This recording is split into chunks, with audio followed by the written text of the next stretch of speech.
The Mile 2 Lagos-Badagry Expressway extension points continue to increase. SOUQ News found that the number of extortion points along the port corridors manned by both state and non-state actors, which was estimated at 30 by the Nigerian Ports Authority 2 years ago, has increased to about 60. In July 2024, the NPA lamented the increasing extortion activities at Lagos ports as its investigation identified collection flashpoints ranging from 500 naira to 15,000 naira. From Ijora Olokpa to Apapa Port and Mile 2 to Tinkan Island Port, there are about 60 points where truck drivers pay between 1,000 naira and 5,000 naira daily. The most notorious checkpoint collects between 5,000 naira and 20,000 naira daily from each truck accessing the two ports in Lagos. Truck drivers I spoke with lamented that they are forced to pay about 70,000 naira daily to access the Lagos ports to these touts and extortionists who use dangerous tactics to collect money without minding the lives at risk. The Mile 2 Lagos-Badagry Expressway, which is a critical international corridor, also suffers from over 20 extortion points, with each truck paying about 60,000 naira daily. Approximately 3,000 trucks access the Lagos ports daily, each spending about 130,000 naira on extortion, totaling 390 million naira daily. This is a huge loss to the country and its citizens, and yet our security personnel are always there. What a waste. This menace not only causes financial loss to truckers, but also significantly increases the cost of transportation of goods, with customers ultimately paying 20% more. The NPA, in collaboration with the Lagos State government, last month went on a week-long clearing of illegal structures used by extortionists along the corridors of Lagos ports to enhance trade facilities and improve the security and safety of port users. However, the NPA soon decried the resurgence of extortion points along port access routes, noting ineffective efforts to curb the menace. The General Secretary of the Association of Maritime Truck Owners, Amato, Mohammed Bala, raised the alarm over rampant extortion checkpoints surrounding Apapa and Tinkan ports, with violent activities of both governmental and non-governmental entities on container trucks along port corridors and international routes. According to Bala, these issues severely hamper the progress and stability of trucking operations and the country's gross domestic product (GDP). Bala pointed out that despite his position as one of the largest employer of labor in the maritime industry, contributing significantly to Nigeria's GDP and being the lifeline of ports and supply chain, its operations are under constant threat. The General Manager Operations of the Nigerian Association of Road Transport Owners, NARTO, Mr. Stephen Okafor, noted that extortion activities translated to budgeted expenses for truck owners, contributing about 10% to 15% of their daily overhead costs. He said the cumulative financial loss runs into billions of naira yearly, affecting not only the transport sector but also the broader economy. According to the findings of SOUQ News, these hoodlums compromise safety by climbing onto the trucks, dragging the steering wheel with drivers, cutting container brake hoses, and unlocking container twists, sometimes causing containers and trucks to fall. Bala stated that truck drivers face brutal attacks while their trucks are often damaged, rendering them non-compliant with minimum safety standards. He also mentioned frequent thefts of truck batteries from vehicles queuing along the port. A truck owner, Collins Ejiofor, told me that an average of 20 truck drivers die yearly due to the activities of these hoodlums. So, what is the federal and state governments, as well as the Nigerian Ports Authority, doing? Are they going to fold their arms and watch helplessly as these hoodlums bastardize our economy? I thought we have a Minister of Maritime and Blue Economy. Where is he? What is he doing? Is this not his job? Bayo Olaoye, SOUQ News. Mrs. Patience Chima noted that a lot of children were becoming stunted and wasted, with them coming down with a lot of diseases because they did not eat well. She remarked that the cost of foods that supply average amounts of protein nutrients required for a healthy life, such as fish, had surged drastically, trapping millions of children and pregnant mothers in the web of malnutrition. 55% of Nigeria's public spending on food security and nutrition went into food consumption and health between 2018 and 2021, according to a new report on state food security in the world. Nigeria spent 45% of its food expenditure on tackling the major drivers of food insecurity and malnutrition within the same period, but the effort had little influence on access to nutrition such as fish. The global assessment was in collaboration between the Food and Agricultural Organization FAO of the United Nations and the International Food for Agricultural Development, the United Nations Children Fund, UNICEF, the World Food Programme, and the World Health Organization. The creation of a breeding population of genetically improved farmed tilapia fish to boost fish yield without compromising the nutrition quality was one of the interventions that the federal government implemented last year under a 5-year agricultural technology and innovation policy launched in 2022. The initiative saw high-yielding tilapia distributed to hatcheries and farmers in an attempt to diversify local aquaculture from catfish, which accounted for local fish farming. According to the Consultative Group on International Agricultural Research, this strain of tilapia originated from Nile tilapia, which has faced multiple generations of selective breeding, making it fast-growing, adaptable to a wide range of conditions, including cheaper feed requirements. It also provides many of the same nutritional value, such as zinc, iron, vitamin A, calcium, and protein as other fishes. In 2022, World Fish teamed up with others for a hatchery and fish farm in Ogun State to ship 60,000 tilapia pieces of fish from Malaysia to Nigeria, where they entered a mandatory months-long guaranteed period. By 2021, the altered fishes were used to produce a tilapia breeding population, with the resulting offspring supplied to farmers and hatcheries to establish their own production. The initiative went on to train about 200 farmers using the curriculum of tilapia breeding, nurturing, and grow-out farming. Bayo Olaoye, SOUQ News. Nigeria occupies a 18th position on the World Coconut Production Index and produced about 225,526 metric tons of coconut in 2021, according to data from the Food and Agricultural Organization FAO. Lagos, which produces half of the output, has doubled production from 70,000 tons to 140,000 tons in 2 to 3 decades to meet the demand. The number of registered coconut processors in Lagos State jumped from 500 to 3,000 in 5 years, 2024, according to the farmers. The chairman and founder of First African Coconut Company Limited, Mr. John Bede Antonio, has said that lifestyle and healthy living are fueling a huge demand for coconut products locally and globally. Antonio noted that the huge demand has spurred investments across the value chain as farmers were growing more coconuts to meet the rising demand.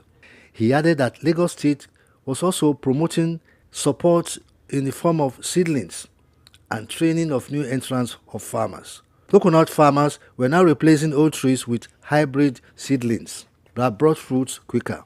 Coconut has numerous uses. It serves as a raw material for industries such as pharmaceuticals, cosmetics, food and beverage, with limitless domestic and export potential. The most sought-after component of the fruit is coconut water, which is very rich in potassium and other electrolytes. It is considered a health drink and recommended for diabetes patients, among others. It is grown in 22 of Nigeria's 36 states, with Lagos having the largest population. The use of coconut oil and other derivatives is growing daily, owing to benefits, according to Mr. Olakunlehin Oladapo, General Manager of Lagos State Coconut Development Authority. According to him, this is driving local production of coconut, with more people coming into the cultivation, processing, and marketing of the cash crop across the major growing states. Oladapo stated that despite the production increase, the state was still unable to meet the demand, likely covered by imports from neighboring countries. Increasing demand is driving new investments into the production and processing of coconut in the country. So says Idowu Agbelekale, the National Financial Secretary of the National Cocoa Producers, Processors and Marketing Association of Nigeria. She explained that entrepreneurs were already exporting some of the byproducts of the crop on a small scale. Agbelekale called on the government to assist in boosting the production of the crop to enable it to earn foreign exchange for the country, saying that Nigeria was here to fully harness the economic benefits from growing the crop despite its huge potential. Also, the Lagos State government was helping farmers to get improved seedlings as it planned to stay ahead in growing the coconut, in growing the commodity in the country, while creating jobs and boosting supply for processors. Coir, the fiber from coconut husk, is used in making ropes, rugs, mats, brushes, caulking for boats, and stuffing for fiber mattresses. The fronds, the leaves, are used for brooms, cooking squares, woven into mats, or burnt to ash to yield lime. Husk and shells are a source of charcoal and can be used for fuel. Ms. Chune Chukwu, an accountant with a manufacturing firm in Ikeja, told me that she started using coconut oil on her hair in 2022 owing to its health benefits and has not applied any other oil to her hair since then. The increased demand is being felt across industries that use it as raw materials, suggesting that the price will continue to surge according to experts. The prices of coconut has increased by over 100% from an average of 250 naira in January 2024 to an average of 500 naira for a small size currently, according to our survey. There is hope in the coconut. Bayo Olaoye, SOUQ News.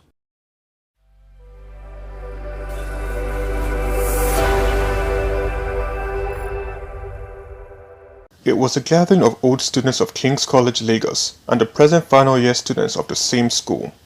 The meeting was organized by the old boys to give back to their alma mater, as the program, which had the theme Artificial Intelligence and the Future of Work in a Digital Age, commenced. Participants were told that AI is the way to go for efficiency, result, and effectiveness. The speaker, Shola Shonuga, explained to the boys why they need to know how to navigate around AI and how to channel their skills properly. Now, when you have these things that can use computing power to be able to analyze solutions that customers have and present those solutions, they're disruptive, okay, but they're beneficial to customers. Some of the King's College old boys on the ground had this to say. Distinguished gentlemen have been in this institution for more than 40 years since they came and passed through this institution. And they've come back to where they left, to the institution that gave them the upbringing and the training that they have. And they've come to give back to that institution and to also see how they can add to uplift it for the next generation. So coming here is to commemorate that and to just thank God for the time they spent here and to inspire the young ones who are coming, those who are already in the school, I believe, and those who will also become, kingsmen, as they call them, in the years to come. Well, I think the impact on the world basically is that, the world has become a global place, a global village. That's one. And two, talking to these kids today about AI will ignite their interest in the whole process. And we are moving forward the school and their future for tomorrow. You cannot joke with mentorship. And what we have tried to do is to speak to the students, especially with the realities of the present time. Artificial intelligence, for example, was a topic of the mentoring class that we did today. And it's something that every child needs now going forward. And we believe that we coming back, as I said, to talk to them, will try and at least ginger them and encourage them to become whatever it is that they've set themselves to do in life. And to ensure that they know that there is hope and there is a future ahead that lies ahead of them. Explaining further on the importance of the mentorship program, the president of KCOBA had this to say. There is a mystique about King's College. And this mystique is passed from generation to generation. One of the reasons why our presence is so strong at activities like this is to impress upon the boys that they too can get to where we are and exceed where we are. We have a school song. And some of the words of the school songs says, one part of the school song says, others went before you and attained the light, where they were to cheer you, victors in the fight. The mentorship program ended with a vote of thanks. Chike Okolo, reporting for SOUQ News.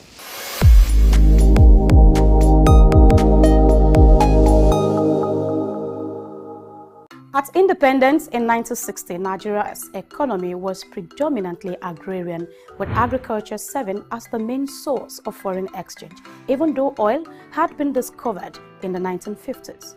The 60s and 70s saw efforts to increase food production through policies like the National Accelerated Food Production Program, NAFPP, and Operation Feed the Nation, OFN, but poor implementation and structural inefficiencies hampered progress. The oil boom of the 1970s transformed Nigeria into an oil-dependent economy, with oil revenues accounting for over 80% of government income.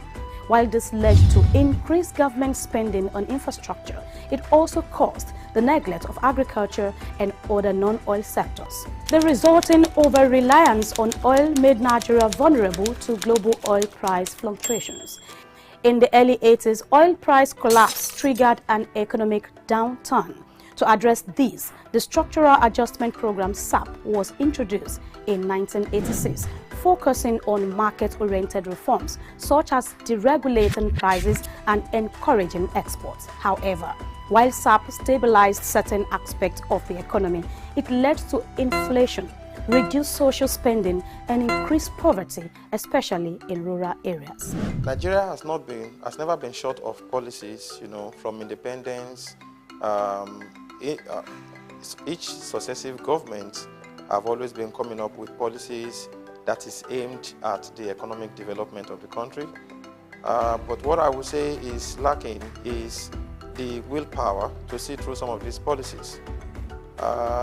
Nigeria at independence was a mono economy, with agriculture being the mainstay of the economy. But the discovery of crude oil, petroleum, changed the economic milieu, and of course, in the immediate post-independence period, attempt was made to really exploit these natural resources, and in trying to exploit these resources, efforts were not made to diversify the economy. You see, what most countries of the world that are developed today will do is that when they exploit or try to take advantage of a natural resources, what they do is that they diversify into other sectors of the economy, develop that sector so that it can foster an holistic economic development. What has been lacking is that when we see a natural resources that can be exploited, what we do is that we go all out, exploit it, and until the whole thing is finished, then we start looking for what next to harness and exploit, and that has really been the problem. Of course, you will discover that from independence to date, there has been an attempt to industrialize. Of course, you will know of the national economic plans, the first, second, third, and all of that. But what has been the problem is that corruption, lack of willpower, we don't see policy through, and this has always been the problem. So it is not for us to start looking for policies again. It is for us to sit down and have a rethink and rejig some of the economic policies that we have already introduced, that already have on, already on ground. Let us see how we can fine-tune them and make them work. I think that is what we should be thinking as we clock 64 as a nation. Policies such as the Indigenization and Counter-Trade Act in the 1970s and 1980s were crucial milestones. However, Nigeria's inability to industrialize during this period remains a key issue. What were the consequences of missing that industrialization window, and how has that affected long-term economic development? This is an area worth exploring further, especially given its lasting impact on Nigeria's growth trajectory. Purpose for the introduction of the indigenization policy, of course, indigenization policy is simply meant to bring the control of industries back to Nigerians. What was discovered at that time was that many companies, many industries that were then in Nigeria were controlled by expatriates. And you see, what that meant is that when they make this profit, they transfer this profit back to their homeland, so thereby impoverishing the Nigerian economy. So the government came up with the indigenization policy so that Nigerians can take certain percentages in the ownership of those industries, and that was to enhance capital retention in Nigeria rather than encouraging capital flight, you know. And to some extent, that worked. But the issue that confronted that policy was that the Nigerians that were brought into those businesses, into those control of those industries, had no idea of how industry should be run. So at the end of the day, what happened was that those industries went comatose. Those industries, collapsed, and that is where we are. For the counter-trade policy was actually introduced by Muhammadu Buhari, you know, when he was the head of military head of state, and it was because of the economic pressure that Nigeria had at that time. Nigeria was not liquid. There was no cash that could be used to pay for anything that was needed in terms of imports in the country. So they came up with the idea of a good for good. It's just like trade by barter. Good for commodity, good for good kind of arrangement. And that was just simply meant, was put in place to help the country, the government, to secure all that it needed at that time. But then that did not work because the next government that came actually introduced structural adjustment policy, which wasn't the economic situation in the country at that time. There's corruption everywhere, and even in high places, government has not done anything about it, and this is infringing or scaring away investors and those who would like to be part of this economy. Don't forget that the private sector should be the engine room to propel the economy. Banditry, corruption, unemployment, and intolerance generally is a call of the day, but government should be able to put more action on tackling these issues. Efforts to diversify the economy have been ongoing with significant reforms in agriculture, telecommunications, and banking. The National Economic Empowerment and Development Strategy (NEED), launched in the early 2000s, aimed to reduce Nigeria's dependency on oil by promoting liberalization and privatization. The telecom sector in particular became a major growth driver, while agriculture has seen steady, though challenging growth due to limited mechanization and infrastructure. I think the major problem that has faced Nigeria economically is the fact that we came to have a federal system of government that was changed into some kind of Unitarianism, all right, a unitary system. That was the short-sightedness of the military rulers that we have had. You see, in the old regions, when we had Western region, Eastern region, and Northern region, you see, the kind of system we practiced at that time was a practical federalism in which the regions took control of the resources at their disposal and only gave back a certain percentage to the federal government. But in 1966, when we had a revert to unitary system of government, what that meant was that all the economic resources, all the economic control was ceded to the federal government. So what that developed for Nigeria was a kind of water bottle kind of federalism in which all the states would sit down and wait for the month end for them to go to Abuja and share out monies from the federation account. What we should do if we want to really put Nigeria back on track economically is to go back to those days where states will be given the latitude, the freedom to exploit the resources in their states, and they will now be able to give the government the federal government certain percentage, and they will be in charge. This will bring all the governors and all the rulers at the state level back to make them to wear their thinking caps.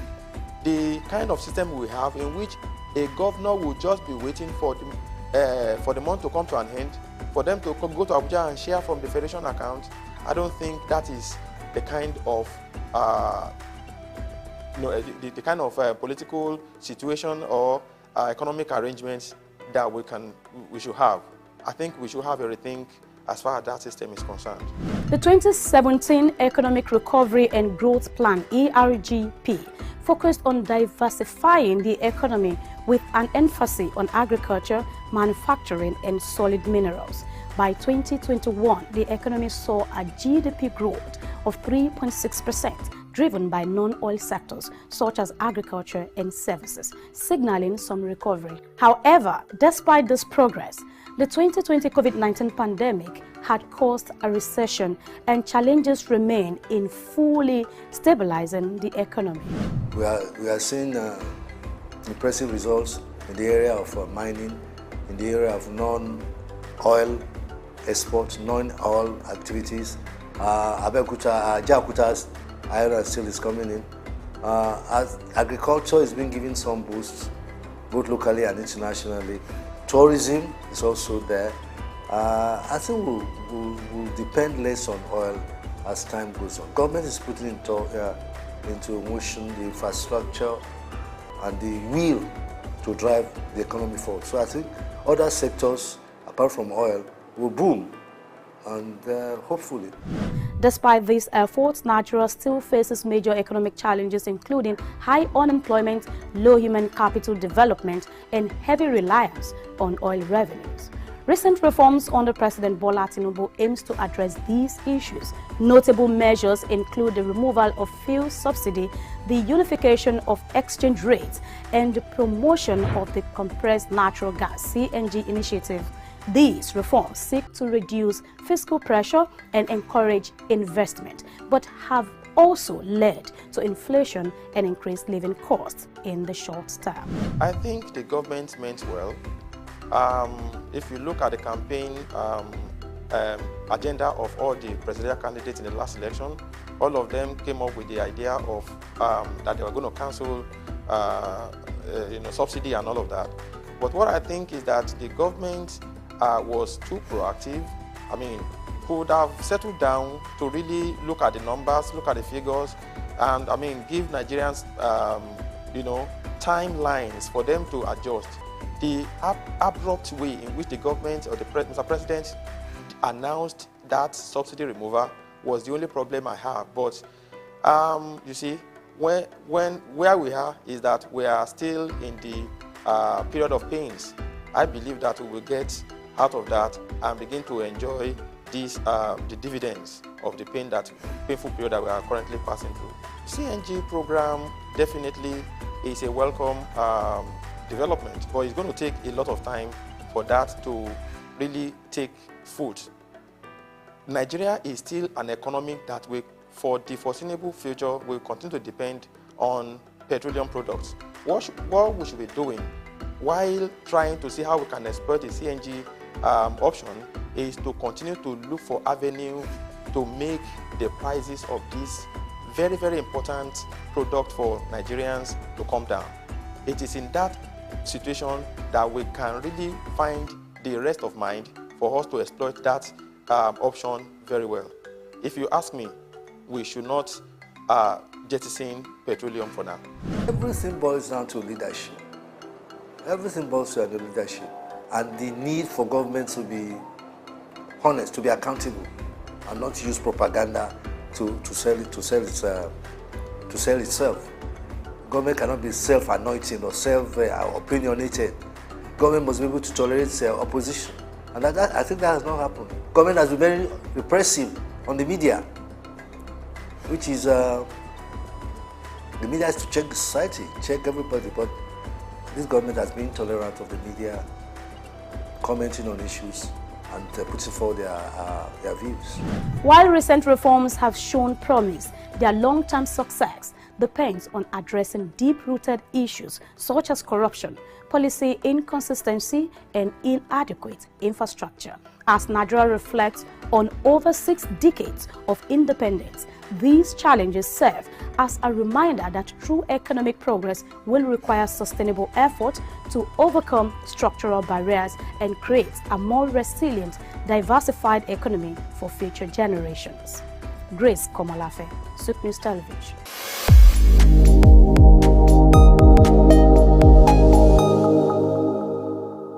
At a time when Africa has been infiltrated by the much-dreaded monkeypox, and Nigeria has just survived from the claws of free spree killing cholera, the Lagos state has seen fit to provide a free medical outreach to residents. On August 12, 2024, in the heart of Lagos, the health of mothers and children were catered to by the Lagos state government under a free health program tagged Maternal, Newborn, Child and Adolescent Health. The program organized by the Lagos Island local government had in attendance the First Lady of Lagos State, Dr. Mrs. Ibijoke Sanwo-Olu, the Special Advisor to the State Government of Health Matters, Dr. Kemi Ogunyemi, the local government chairman, Muibi Alade Folawiyo, and the Senior Special Assistant to the Chairman of Lagos Island Local Government, Honorable Bola Oloniyi. The attendees had this to say.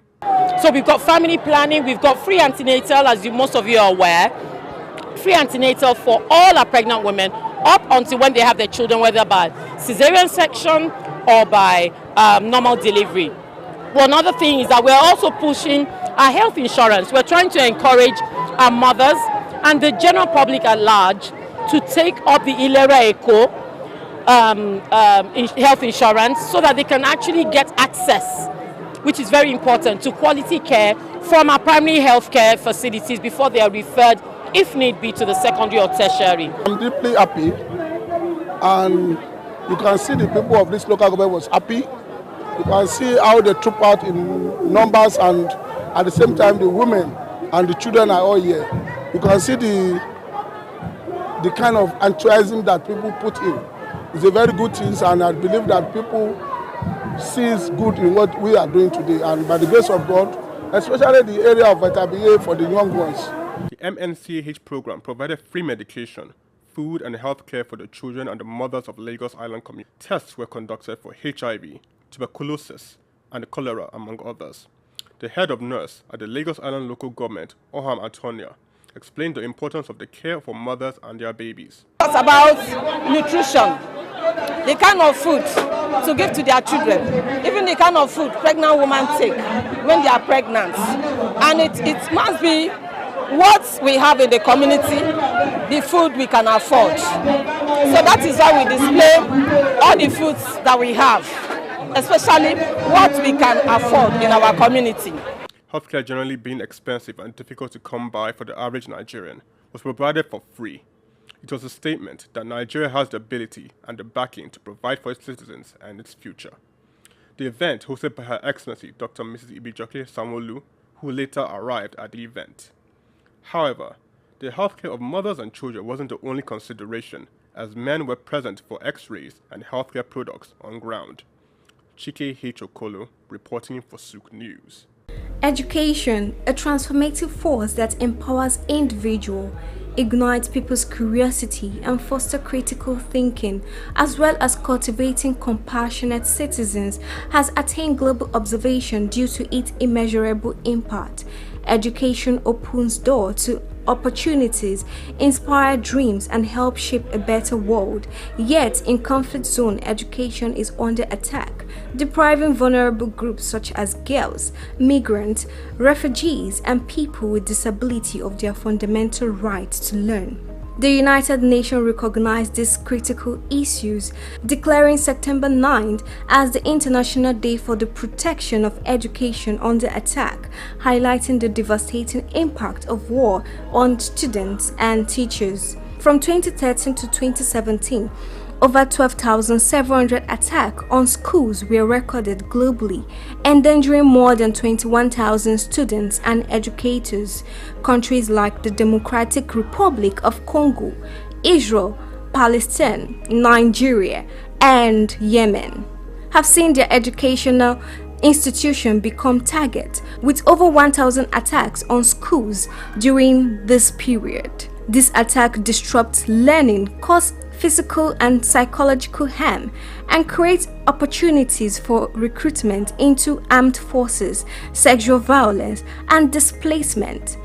The damage is not only to the immediate victims but also to the future of the entire generations who may lose the opportunity to build skills necessary for sustainable development. Despite this challenge, education has moved away from the four corners of classrooms. The advent of transformational technology, especially virtual learning, which became more recognized during COVID-19, restored hope and confidence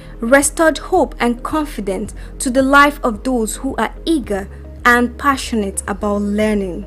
Virtual learning is being embraced by the day. The need to sustain physical classroom learning remains at the center of international organizations like UNESCO and UNICEF's goal, as they continue to occupy the front line in protecting education during crisis, working with governments to create safe learning environment and upholding the rights of children to continue their education even in conflict zones. Initiatives like the Safe School Declaration of the Global Coalition to Protect Education from Attack urge countries to safeguard school, hold perpetrators accountable, and ensure that children's education is prioritized. Investing in education in this context is essential to breaking the cycle of violence and building a more secure, peaceful future. Praise Matthias for SOUQ News Television.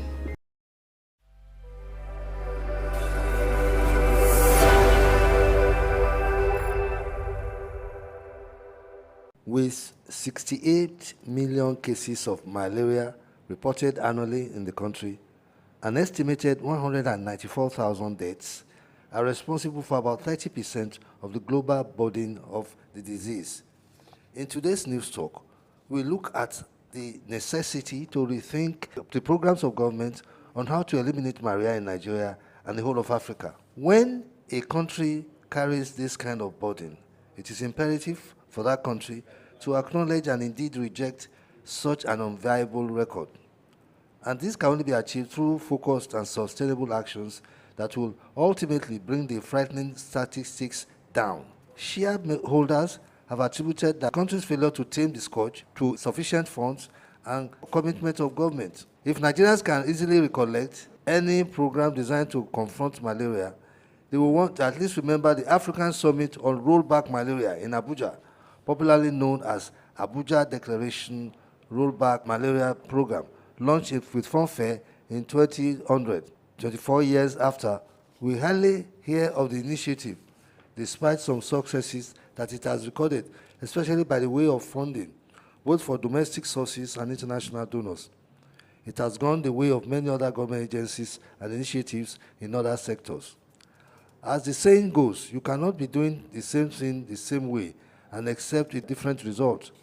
If malaria is still as prevalent in the country today, despite various governments' efforts to eliminate or at least reduce it to the barest minimum in the last 70 years, then a rethink of what governments have been doing so far without much result is imperative, with a view to giving way to new initiatives that will change the narrative. We must reimagine and root our approaches that has so far defined government interventions over the years. Nigeria and African countries and the global malaria community must also reinvest approaches to address the constraints that prevent efficient delivery of existing effective key malaria control strategies and forthcoming innovations and tools for the country of the disease have evolved both in quality and quantity over the years.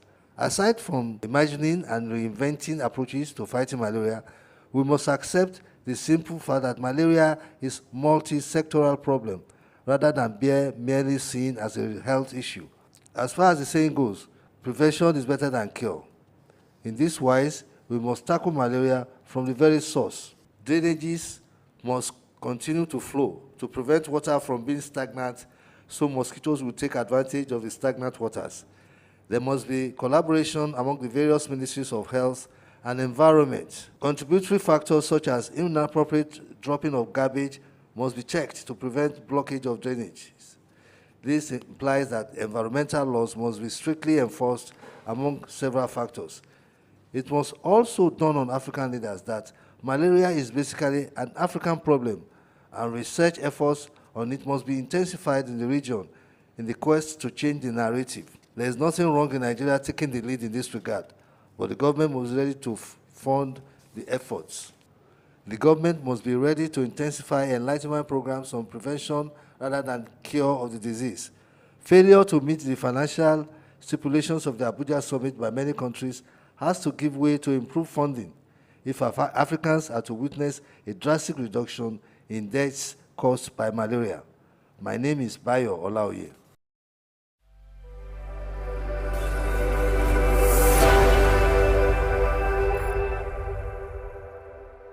Cocoa remains a significant cash crop in Nigeria, predominantly produced by small-scale farmers in the country's southwest region.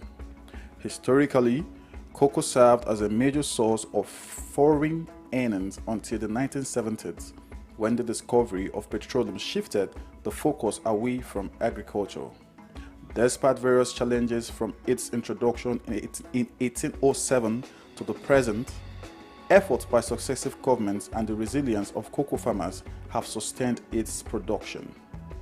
To better optimize productivity and ensure fair prices for farmers and high economic returns for the government, the Cocoa Marketing Board, CMB, was established in 1947.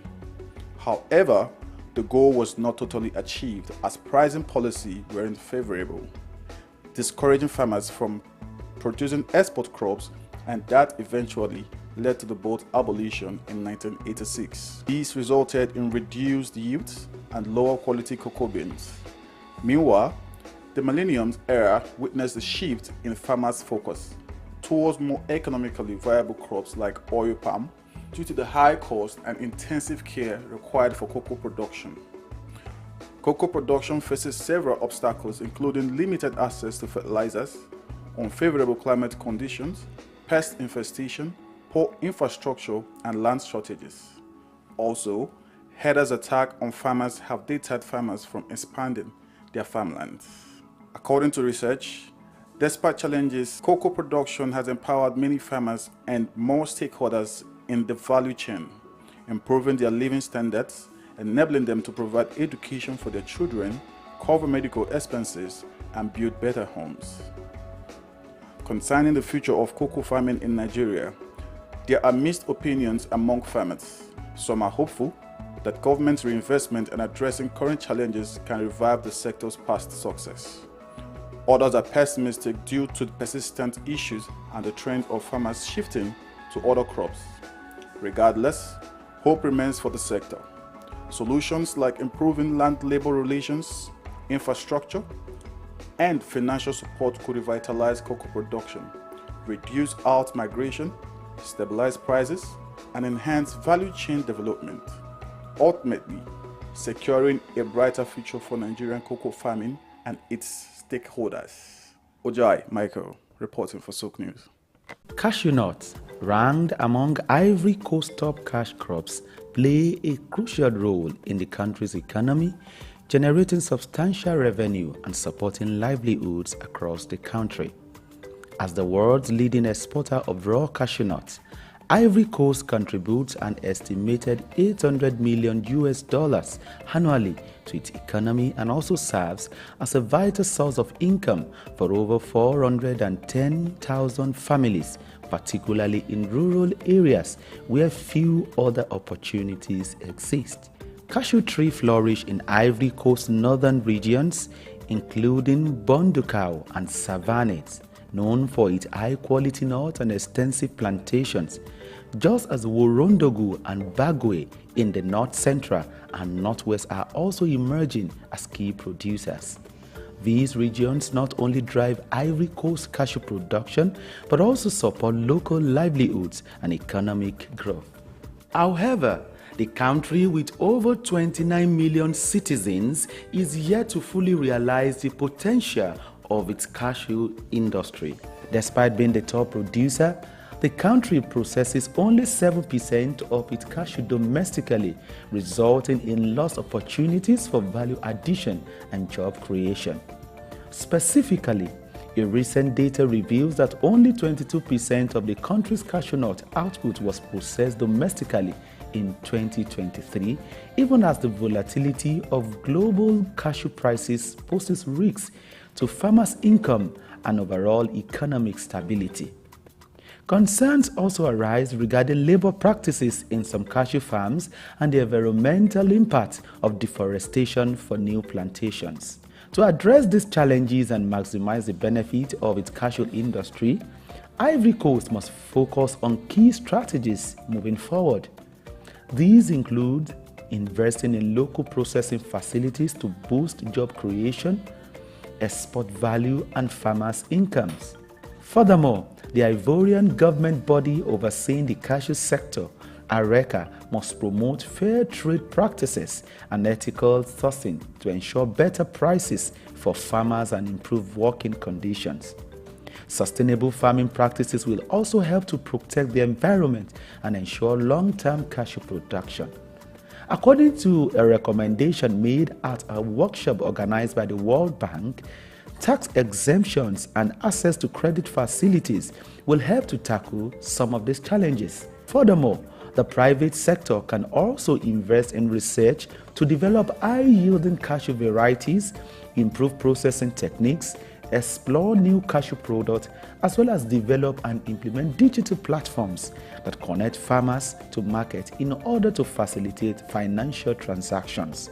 Organizations like the Africa Cashew Initiative (ACI) must also assist in data compilation in the value chain at macro, meso, and micro level.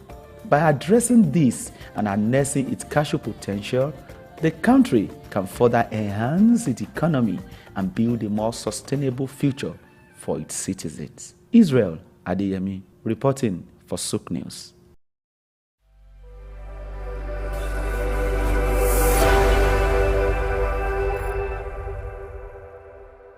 Nigerian Breweries PLC, one of the country's leading beverage companies, has announced a rights issue worth 599.1 billion naira.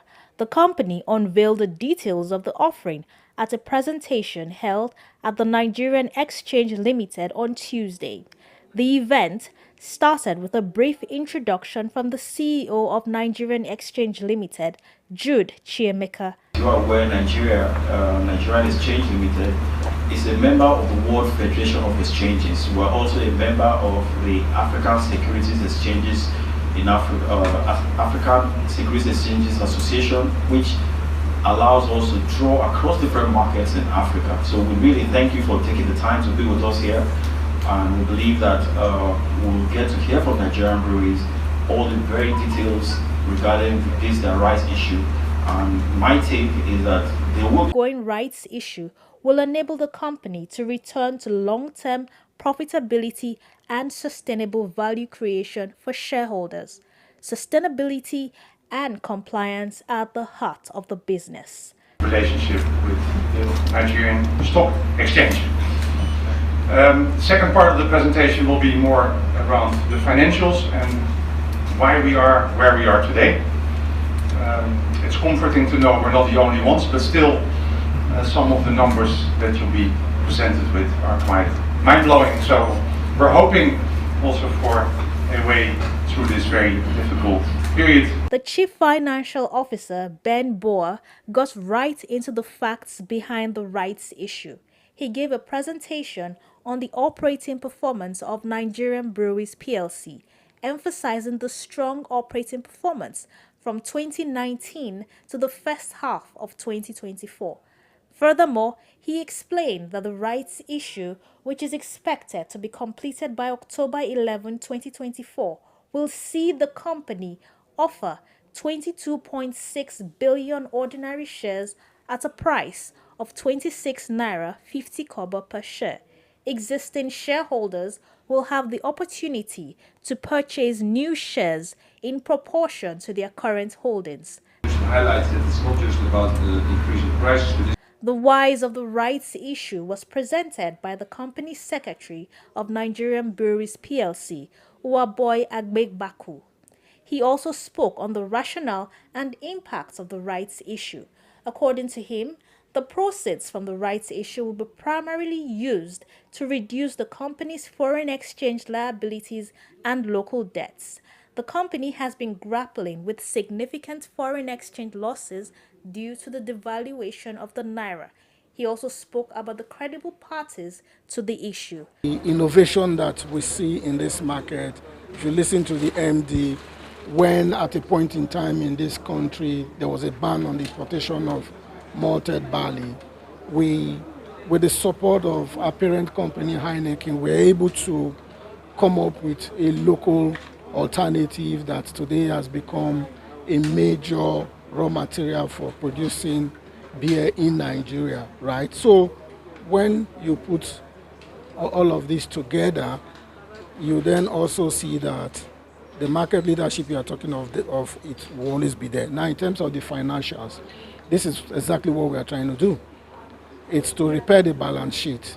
It's to eliminate the foreign payables that we are carrying, the overdue payables. And when we eliminate that, then the vagaries that you see with devaluation of the naira will be removed from our books. SOUQ News Television also spoke to a representative from the issuing house, Vetiva Capital Management Limited. The risk is similar to any equity investment. The most important thing about this particular transaction is the company is coming to a market when there are other banks out there. But good thing as well is that the offer is being targeted to existing shareholders of the company. The company is very optimistic. There's full commitment to Nigeria, full commitment to its customers, and they believe that they're well positioned. Like I just mentioned, as far as the proceeds are able to come in, we're able to clean out the balance sheet, ensure that the exposure that we have. We always say we have a business recovery plan, which on one hand is to repair the P&L. On the other hand, we want to repair our balance sheet. Repair the P&L, we already started. That's, for example, with assertive pricing, with innovations, but also with temporary suspension of 2 of our breweries, so increase our productivity. And like I said, in the first half of the year, we do see those strong results operating in our financial report. There was a question and answer session where the audience were allowed to engage the management of Nigerian Breweries PLC. Finally, the event came to a close. The announcement of the rights issue comes at a challenging time for the Nigerian economy, which has been impacted by factors such as inflation, rising interest rates, and foreign exchange volatility. However, Nigerian Breweries remains optimistic about its prospects and believes that the rights issue will enable it to navigate these challenges successfully. Lovina Emma, reporting for SOUQ News Television.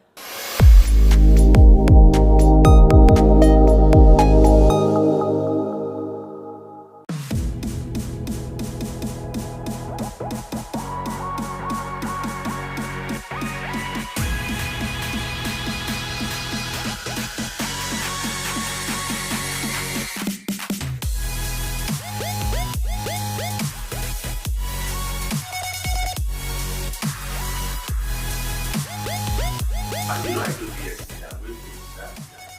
so it's another and the opportunity for us to look at issues related to business, finance, and economy. Yes, it was really, really extremely powerful just to help you start to inspire you to have.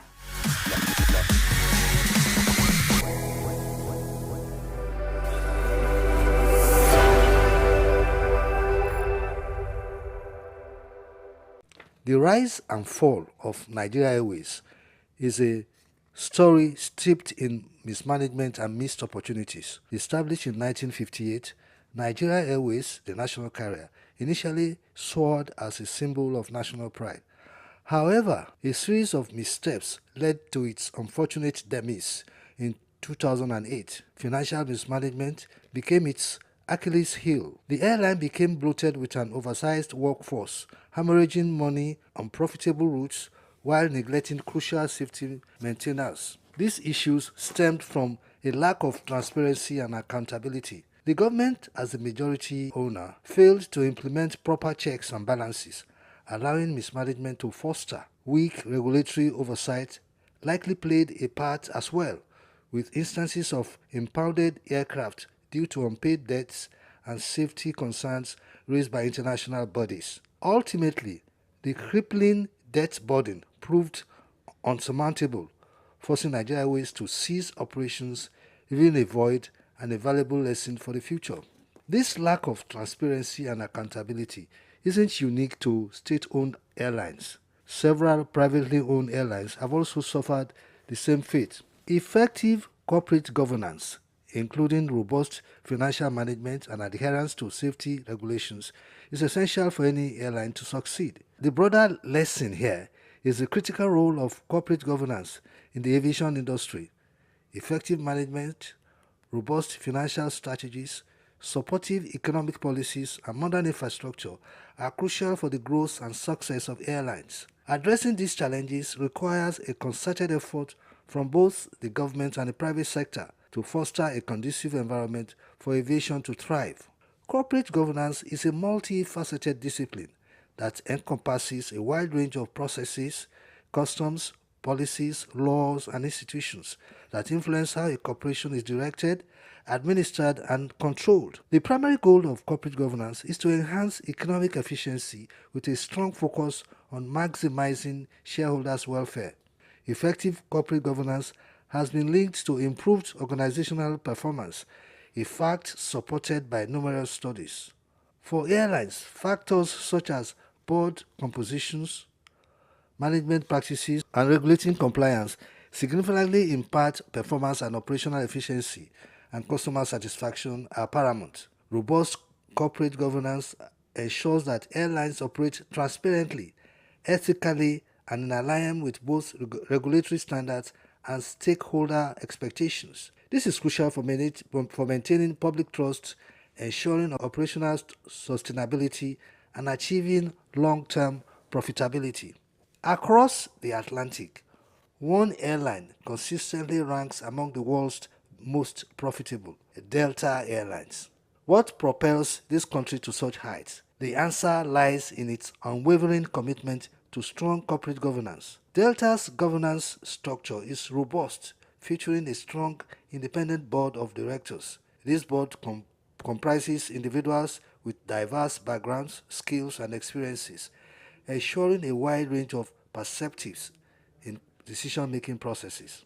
As of December 31, 2023, the board includes 10 independent directors and 2 non-independent members, one being the chief executive officer and the other a nominee from the Airline Pilots Association. Diversity extends to gender, race, and ethnicity, with 1 out of 12 directors representing historically underrepresented groups.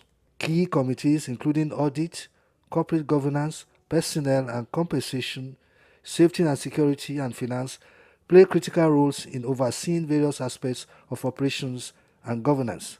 By bridging the gap between Delta's global success and the realities of the Nigerian aviation industry, a thriving future can be achieved. For regulators, strengthening regulations in Nigeria's aviation industry involves implementing stricter enforceable measures to discourage irresponsible practices while protecting consumers, employees, and investors. This includes a thorough review of ownership structures by setting up minimum competency standards for owners, exploring diversified ownership models, and enforcing stringent disclosure requirements. Regular independent audits should be conducted, extending beyond mere compliance to identify areas for improvement in operational safety and sustainability practices, thereby fostering a more robust and reliable aviation sector. Bayo Olaoye, SOUQ News. Augmented reality, AR, is a technology that merges computer-generated images with the user's real-world view, creating a composite experience. This interactive experience integrates various sensory modalities, such as things you can see, hear, and even feel, making the experience interactive and immersive.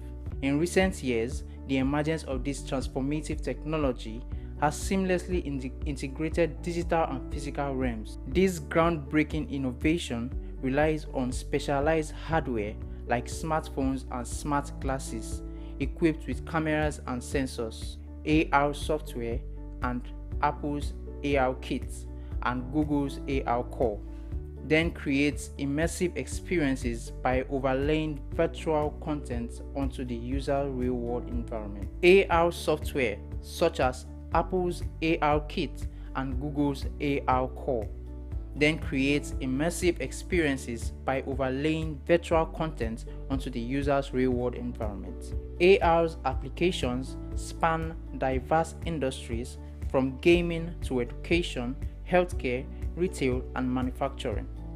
In education, AR enhances learning through interactive and dynamic experiences, while in healthcare, it aids surgical planning and medical training.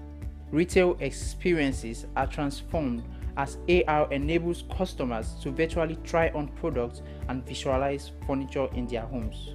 Despite its potential, AR faces challenges such as technical advancements and user privacy concerns. Overcoming these hurdles will unlock even more seamless and immersive AR experiences, making it an integral part of our daily lives. As technology progresses, the horizon for AR broadens, promising a future where our interactions with the world are richer and more interconnected.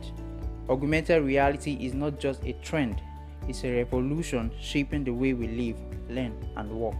Goma Fortune, SOUQ News.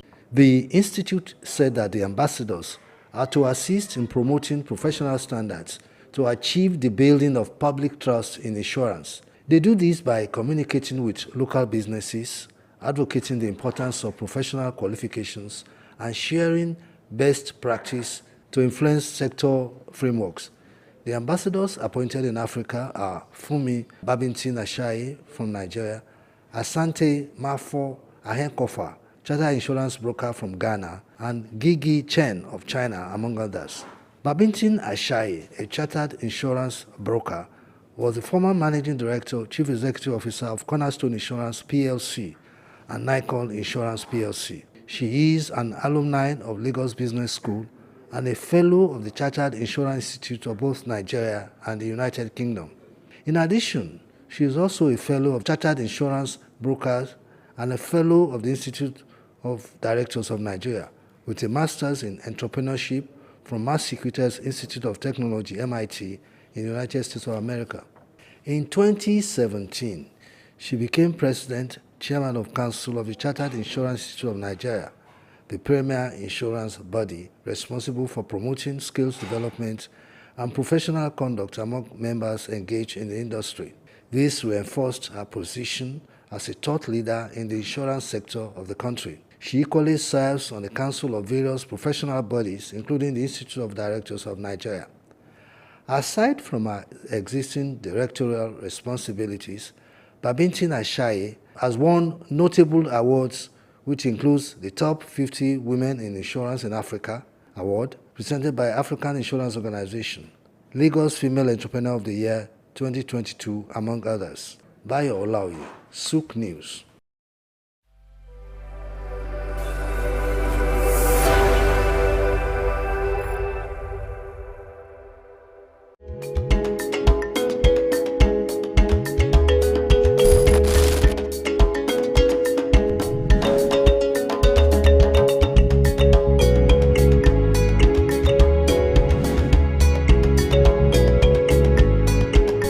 From the early days of humanity when people roamed the earth unclothed, to the Stone Age when leaves and natural materials were used for modesty, clothing has undergone a remarkable transformation. As we progress to the weaving of fabrics and the art of textile printing, Ankara emerged as one of the earliest and most distinctive forms of attire. Today, Ankara has evolved beyond its origins, becoming a significant cultural symbol for various ethnic groups, states, and nations. Ankara, more than just a fabric, it's a symbol of pride and culture for millions across West Africa, deeply embedded in their identity and heritage. I bet you've been in touch with this fabric one way or the other, but have you ever asked where and how it all began? The journey and history of Ankara is what we are about to uncover, and how it became a powerful emblem of African heritage.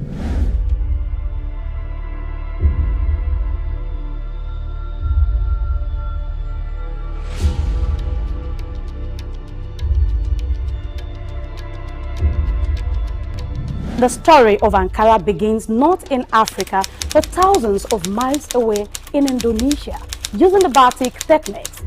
Batik is an ancient Indonesian art from where wax is used to create different patterns on fabric. The process involves applying wax to certain areas of the fabric to resist dye, creating elaborate designs. In the 19th century, Dutch colonizers who controlled Indonesia recognized the appeal of batik and then sought to replicate it. They adapted the technique using industrial methods such as roller printing to produce the fabric more efficiently and in larger quantities. Talking about its transition to West Africa, Dutch manufacturers initially aimed to sell the printed batik fabric in Indonesia and Europe. However, fabric found a more enthusiastic market in West Africa, where it was embraced for its vibrant colors and patterns. The Dutch prints, while not initially popular in Europe, became highly prized in West African countries, evolving into what is now known as Ankara. How about its cultural integration?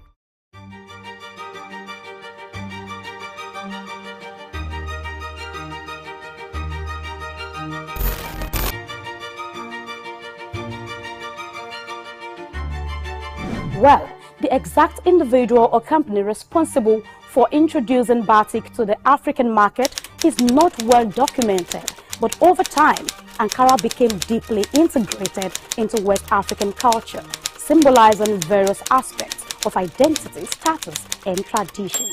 Despite its Indonesian origins, it is now predominantly recognized as a quintessential element of African fashion. It is clear that the adaptation and adoption of batik by Dutch traders played a crucial role in the fabric's journey to West Africa.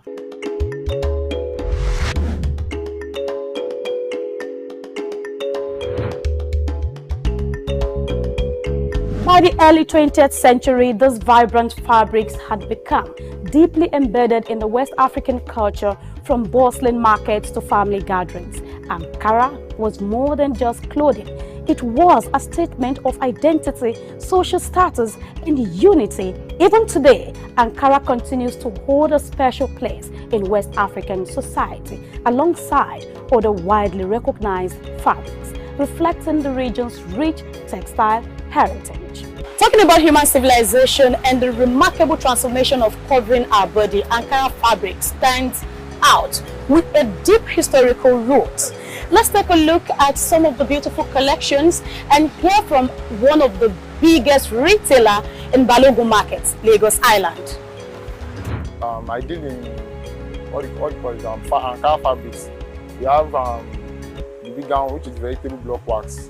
That's the bigger range. You have the medium range. There are also vegetable block wax. So those are the two types of category that we sell. We buy from wholesalers, which is on the mainland. Then we sell. Like people use it for ashwebi. Some people use it for ready to wear, like tailors. They use it for ready to wear. And some people just buy it for maybe like a mini celebration, or in short, all celebration, all ceremony and celebration. So this one now, this is a medium high target, vegetable block wax. This is a medium one.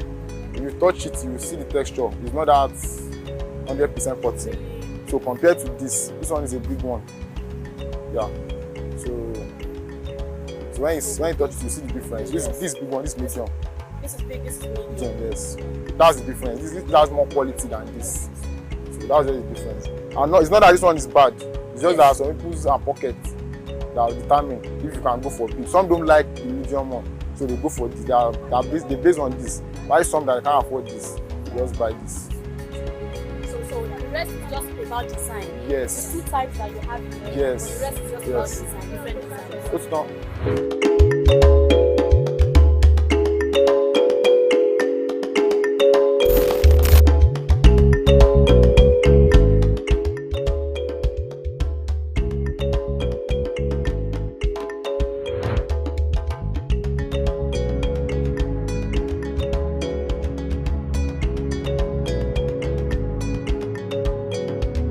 As West Africa gained independence in the 1960s, Ankara's popularity soared. It became a symbol of African pride, a rejection of colonial influences, and an embrace of cultural heritage.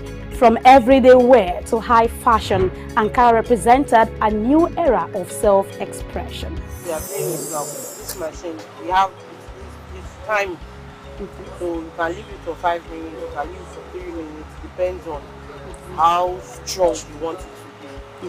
So and as long as you can keep it for that a couple of times, that's how it will last. Will last, okay. And another thing that make it fade off easily is washing machine. Oh. Yeah, when you are using a washing machine. So it should be hand washed, not... not strong wash. You know, Ankara is not something that, especially when it's adult clothes, you know, it's not something that you rub on the floor. It's also some particular places to wash. Ankara is for both sex, male and female. And we have adopted it as an African one. Even some of our brothers abroad is taking it outside to show as an African one. A lot of people see it as the easiest fabric that you can take and make anything that you want out of it. That's why no matter how double the market is, there are influx of it's going out. And you know it's not only in Lagos, when you bring it out, other people will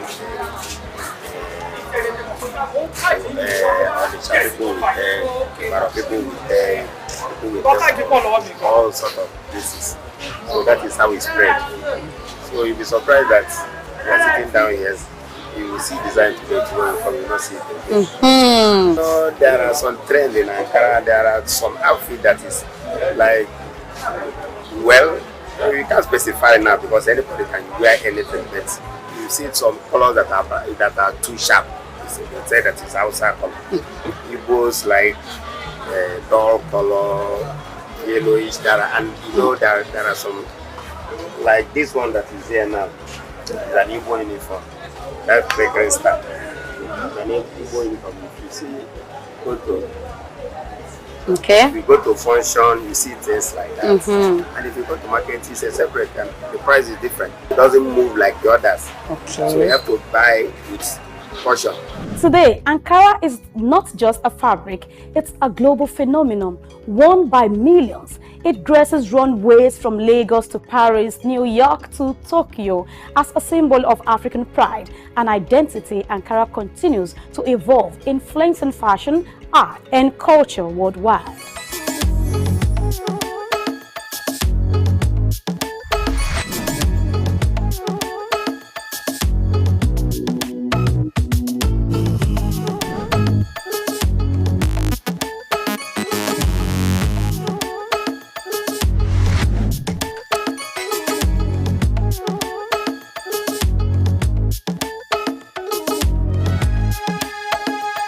From its unexpected beginnings in Indonesia to becoming a powerful symbol of African identity, Ankara's journey is a proof to the resilience and creativity of West Africa. However, as we move forward, what challenges and opportunities lie ahead for this iconic fabric? Join us in the next episode as we explore the current state of Ankara production and the hurdles it faces into this global market. I am Grace Komalafe. See you again.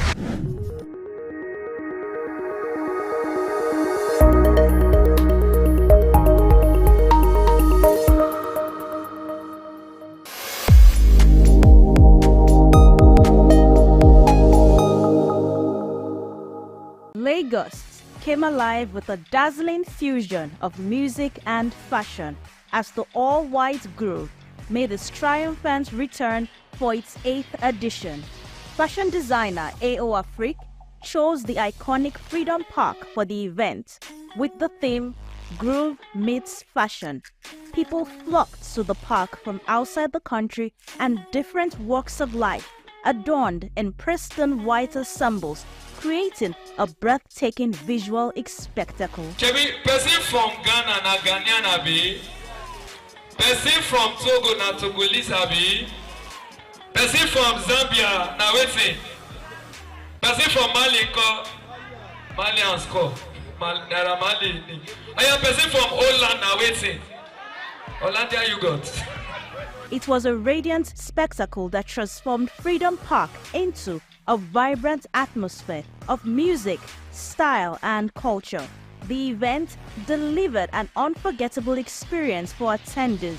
The display of lights and visuals created a magical ambience that complemented the music and fashion perfectly. Attendees showcased their unique interpretations of the all-white dress code with a touch of Ashoke, Ankara fabrics, and more. From minimalist chic to bold avant-garde, the fashion statements were as diverse as the crowd itself.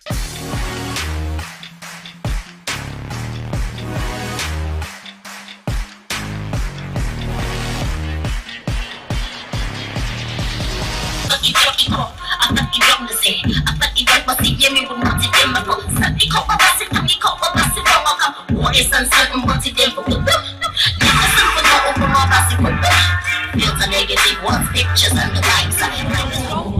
The whole fashion scene and the African mentality is that, apart from the fact that Africa has taken over the world in entertainment, I believe that it's going to rule the fashion industry world global-wide.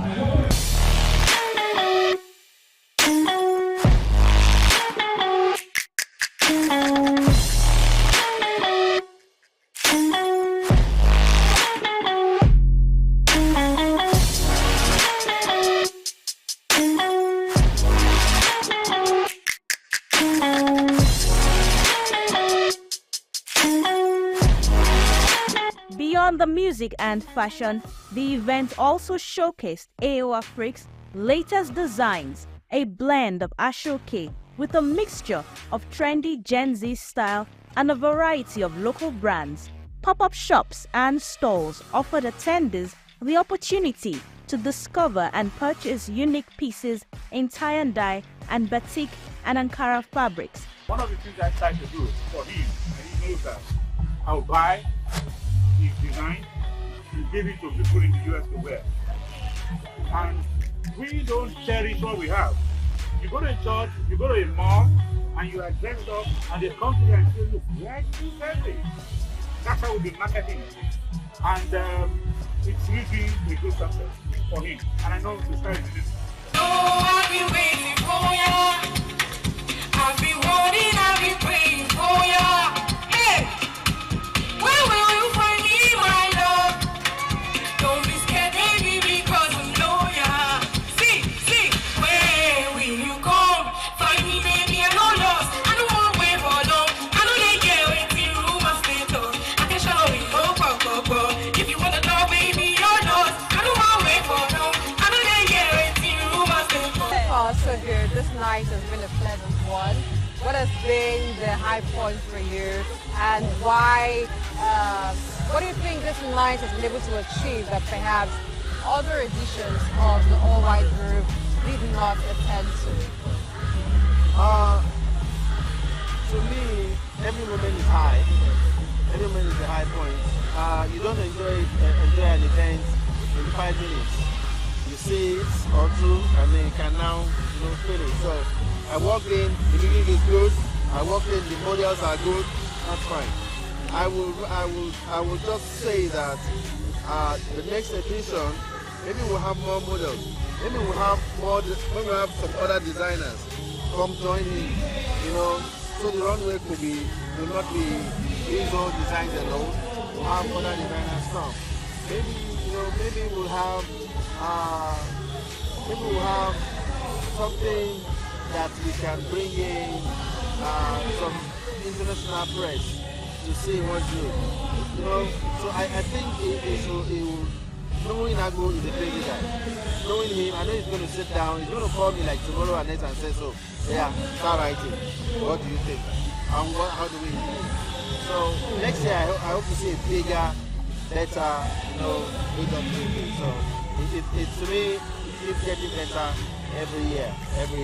So that's what I say. Tonight it's all about AO Bricks designs, even as celebrate African fashion, African music. 6 or 7 years into All White Group, we added fashion into it, where we showcase through runway at every event. So this gives us courage because our designs are unique. It gives us courage, gives us inspiration and motivation to do this year in, year out. And it has helped the brand, and it has, changed the lifestyle of so many people.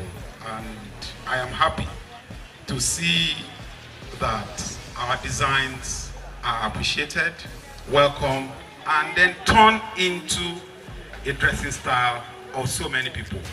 Just like worshiping. I thank you, everybody. I thank you, our fans, for believing in us, for keying into the little things we do, and also for helping us grow. Thank you very much.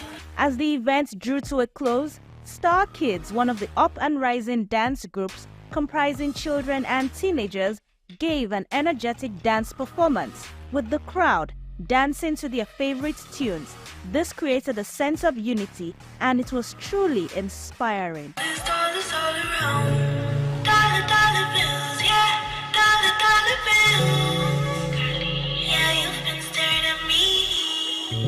I'm coming here for the very first time, and I'm wowed by what I saw here today. And for those who are unable to make it, they missed greatly. And let me follow the words of Donald Trump. They missed greatly. That's a good one. The all-white group was once again proved to be more than just a party.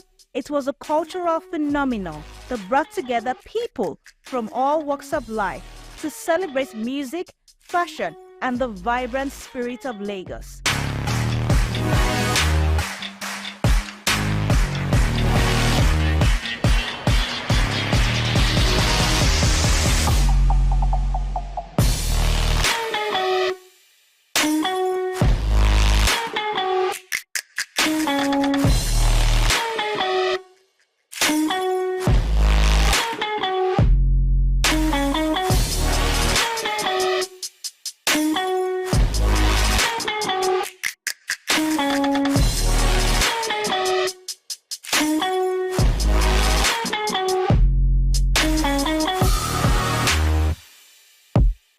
Lavina Emma, reporting for SOUQ News Television.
As the engine room of a functional government, the Nigerian civil service deserves the recent focus it attracted from stakeholders who were unanimous in their advocacy for a meaningful reform. When a country's public service has become dysfunctional due to inefficiency, bureaucracy, civil service-led tapeism, multi-layered corruption structures, bribery and extortion, the consequences for the country and its citizens can be very grave and disastrous. Despite the rhetorics over the years about purging and reforming Nigeria's public service, nothing concrete has been done to bring about these reforms. This has brought monumental retrogression to the country. We have taken several steps backward. Today's News Talk will be considering the ways and means of reforming Nigeria's public service. I am Bayo Olaoye.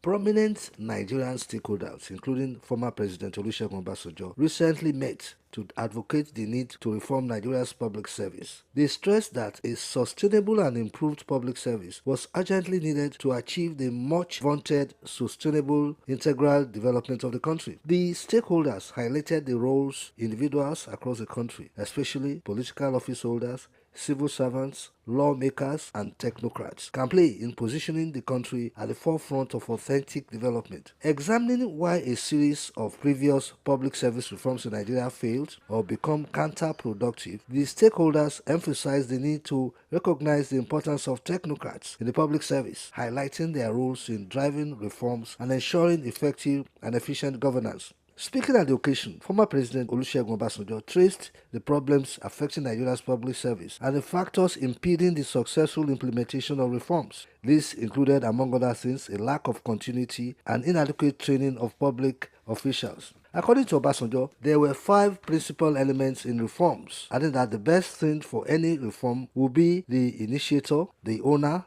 the executor, the driver, and the sustainer. Obasanjo pointed out that, if possible, the same personalities should fill these roles. In her remarks, the former head of service of the Federation, Folashade Yemi-Esan, stated that since Nigeria's Fourth Republic democratization, there have been at least 48 documented reforms aimed at improving sectoral services and performances. She emphasized that these reforms had spanned the restructuring of the public service, fiscal governance, decentralization, enhancing accountability, as well as legal and corporate regulation frameworks. According to Folashade Yemi-Esan, poor funding, inadequate budgetary provisions, lack of skilled manpower, and poor communication during the planning and implementation stages had continued to impede the success of reforms in the country. The stakeholders are right on point. The country's public service is overdue for a thorough reform to yield dividends. At the moment, the public service has become overtly bureaucratic with complex and time-consuming processes that hinder efficiency and responsiveness. This has resulted in delays in service delivery and frustration for citizens, perpetuating corruption, inefficiency, and unaccountability. Consequently, poor quality services have broader negative impacts in areas such as healthcare, education, infrastructure, and the economy. An unreformed public service has led to poor infrastructure, unreliable utilities, and cumbersome regulatory environments which deter businesses and investors. For instance, many multinationals that were previously doing business in Nigeria have fled the country, and many potential foreign investors are too scared to invest. Unreformed public service systems fail to meet the evolving needs of the population, reduce the morale of public servants, and lead to disparities in access to and quality of services among regions and different groups. This aggravates social inequalities and hinders inclusive development. In short, unreformed public services struggle to address contemporary challenges such as digital transformation, climate change, and globalization, leaving the country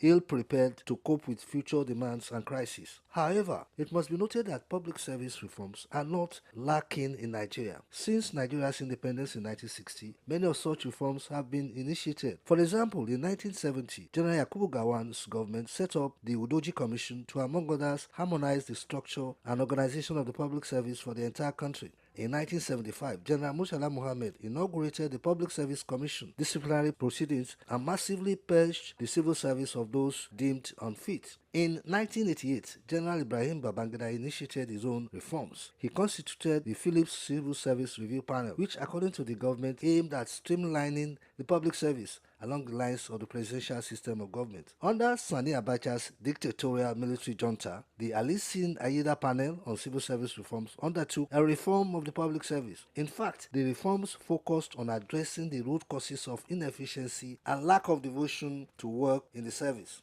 Unfortunately, the recommendations of these reforms initiated by successive Nigerian governments failed to meet their marks or were not implemented due to politicization, changes in government, different government styles, and a lack of political will. Consequently, no single reform had a chance to make significant impact before any policy direction from another government took over. This rigmarole has gone on for about 54 years. The present government of President Bola Ahmed Tinubu should actively implement the various recommendations presented to successive Nigerian governments regarding the reforms of the country's public service. It is sad that to date, the Oronsaye report has not been implemented. Further rhetoric and procrastination of this matter will inflict more harm on the country than before. No nation has ever advanced beyond its public service. Therefore, the Tinubu government should trim the size of its bloated government to save cost and engender a new orientation and attitude towards public resources and public service in line with the Oronsaye report. There is no doubt that reform can fundamentally transform Nigeria's public service, contributing to national development and a better quality of life for its citizens. Therefore, following the recommendations of past public service reforms, government should increase accountability and transparency in public service to reduce corruption and misuse of public funds. Public service reforms can strengthen public institutions, support the rule of law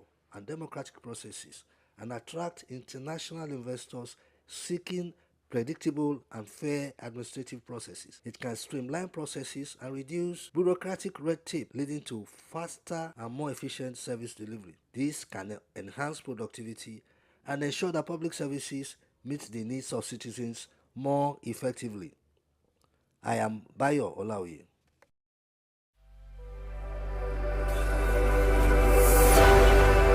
In Nigeria and West Africa, the youths are not just participants in the fashion scene. They are trained setters, innovators, and driving forces behind a vibrant renaissance that is reshaping the global fashion landscape. This phenomenon is a testament to how young people are blending global influences with local tradition, creating a fashion narrative that is both distinctly African and universally appealing. Social media influence platforms, just such like Instagram, TikTok, and Twitter, have become the playgrounds where Nigerian youths showcase their unique styles in fashion. In today's news talk, I will be looking at the young Nigerian fashion designers who have amassed large followings all over the world and have set trends in the global fashion landscape. My name is Bayo Olaoye. Recent fashion trends like the Nigerian streetwear movement are emblematic of how the youth are redefining fashion. Streetwear brands like JZO and Wanga Ayu are popular among young Nigerians for their innovative designs that incorporate indigenous textiles with urban styles, making a statement on both local and international stages. Young designers are leading the charge in merging traditional African aesthetics with modern fashion. For example, the popular brand Orange Culture, founded by Adebayo Okelawal, is celebrated for its contemporary takes on traditional Yoruba and Igbo attire, infusing them with a modern twist that appeals to both local and global audiences. Nigerian youths are adept at incorporating global fashion trends into their style while maintaining a strong connection to their cultural roots. This is evident in the popularity of Afrobeat musicians like Burna Boy and Wizkid, who are known for their fashion-forward looks that blend Western high fashion with African prints and accessories. The youth-driven fashion sector in Nigeria is booming. According to the Business Day 2023 report, the Nigerian fashion industry, largely fueled by youth, was valued at approximately $4.7 billion, with streetwear and youth-oriented brands experiencing a surge in popularity. This growth is evidenced by the rise of fashion startups and the expansion of retail spaces catering to young customers. As the fashion industry grows, so does employment. Young designers, stylists, and influencers are contributing to the job creation in the sector, like textile production, fashion retail, and digital marketing. For instance, the rise of local fashion hubs such as the Lekki Arts and Crafts Market, has provided a platform for young entrepreneurs to showcase and sell their creations. For many young people in Nigeria, fashion is a form of self-expression and cultural identity. The resurgence of traditional fabrics like Ankara and Kente is in contemporary designs allows the youth to celebrate their heritage while embracing modernity. This blend of old and new has sparked a cultural renaissance where traditional attire is reimagined through the lens of contemporary fashion. Nigerian youths are also using fashion as a tool for cultural diplomacy. By showcasing their unique styles on global platforms, they are promoting African and challenging stereotypes. The success of brands like Maki O and Lisa Folawiyo on international runways highlights the global appeal of African-inspired fashion. Finally, the youths have literally taken the bulls by the horn in the area of fashion on a global scale. Now is the time to spread this commitment, courage, vision, and innovation to other parts of the Nigerian economy to make it stronger, resilient, and robust. I am Bayo Olaoye.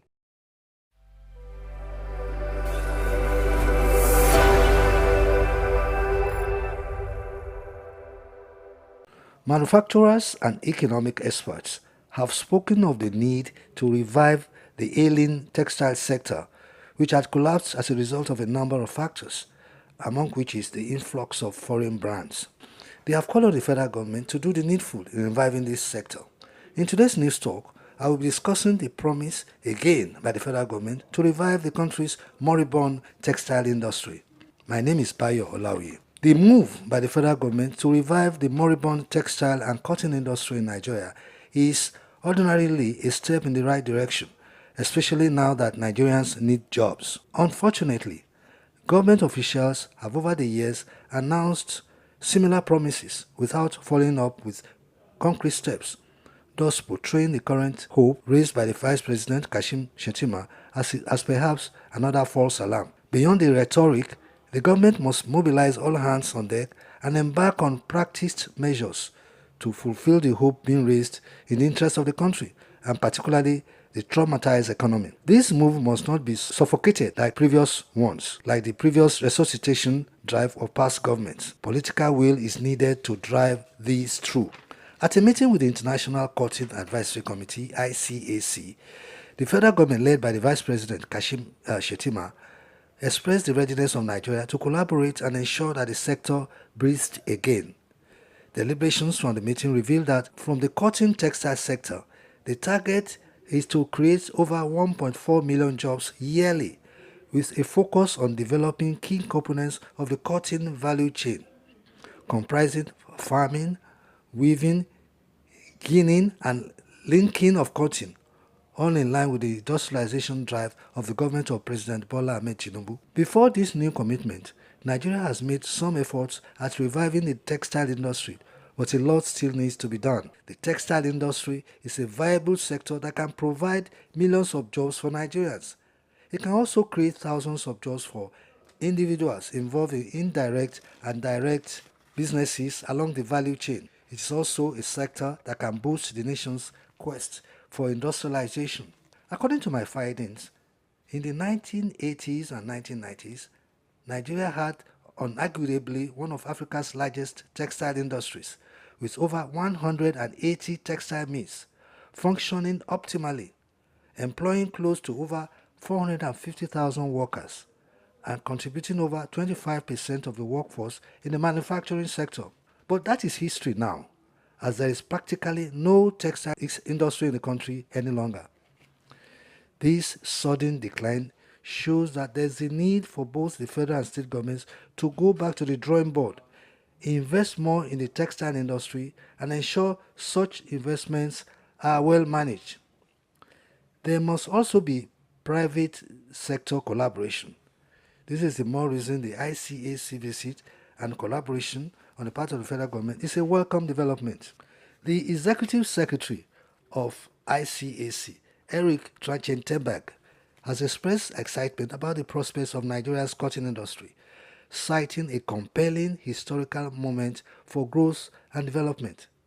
He noted that Nigeria had low-cost labor, Market Access to the African Growth and Opportunity Act, AGOA, and economic partnership agreements with the European Union and a talented workforce. Trachtenberg emphasized ICAC's commitment to supporting Nigeria to achieve its goal of creating quality jobs, generating foreign exchange, and reimagining the global cotton economy.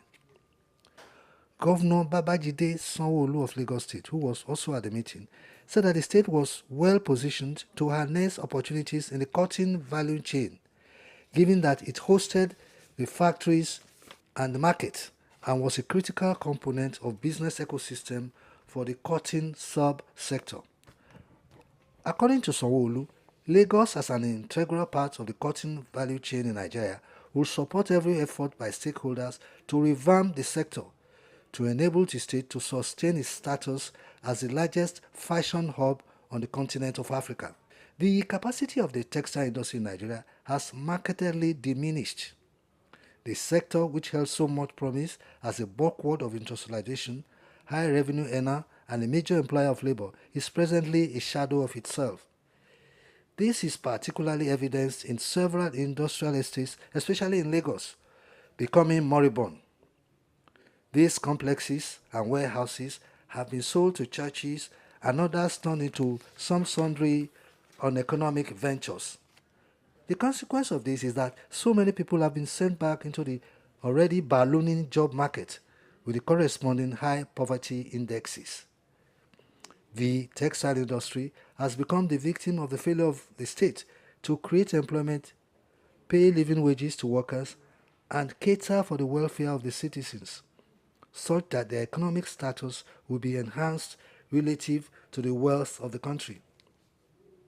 Except urgent measures are taken, the economy is sliding dangerously down the cliff, and the social implications of this level of penury is a progressive push to internal conflict. China and India use their processed cotton materials to compete favorably in the international marketplace, and nothing is stopping Nigeria from replicating the same with the right commitment. Sadly, Nigeria's textile industry has lost steam due to the import substitution policies of various administrations that promoted preference for cheaper, highly subsidized imported brands. Nigerian companies that were doing so well in the sector could not survive foreign competitions. Painfully, even when the United States of America put in place the AGOA, a piece of legislation that was approved by that country's legislature, the Congress, in May 2000, Nigeria will not partake in the benefits of that legislation, the purpose of which was to assist the economies of sub-Saharan Africa and to improve economic relations between the United States and the region. One of the key components of AGOA was the expansion of market access for textile and apparel goods into the United States of America. But with the ICAC recognizing the importance of AGOA and ready to bridge foreseeable gaps, the federal government should back the move and clamp down on smuggling that operators say account for 80% of the local market, in defiance of a ban and import restrictions. There should be incentives for players in the sub-sector. Nigeria's investment climate should be conducive with attendant tax waivers, good roads, security, and a stable power supply. There is a need to push the Nigerianness agenda, and the federal government should lead the patronized Made in Nigeria goods campaign.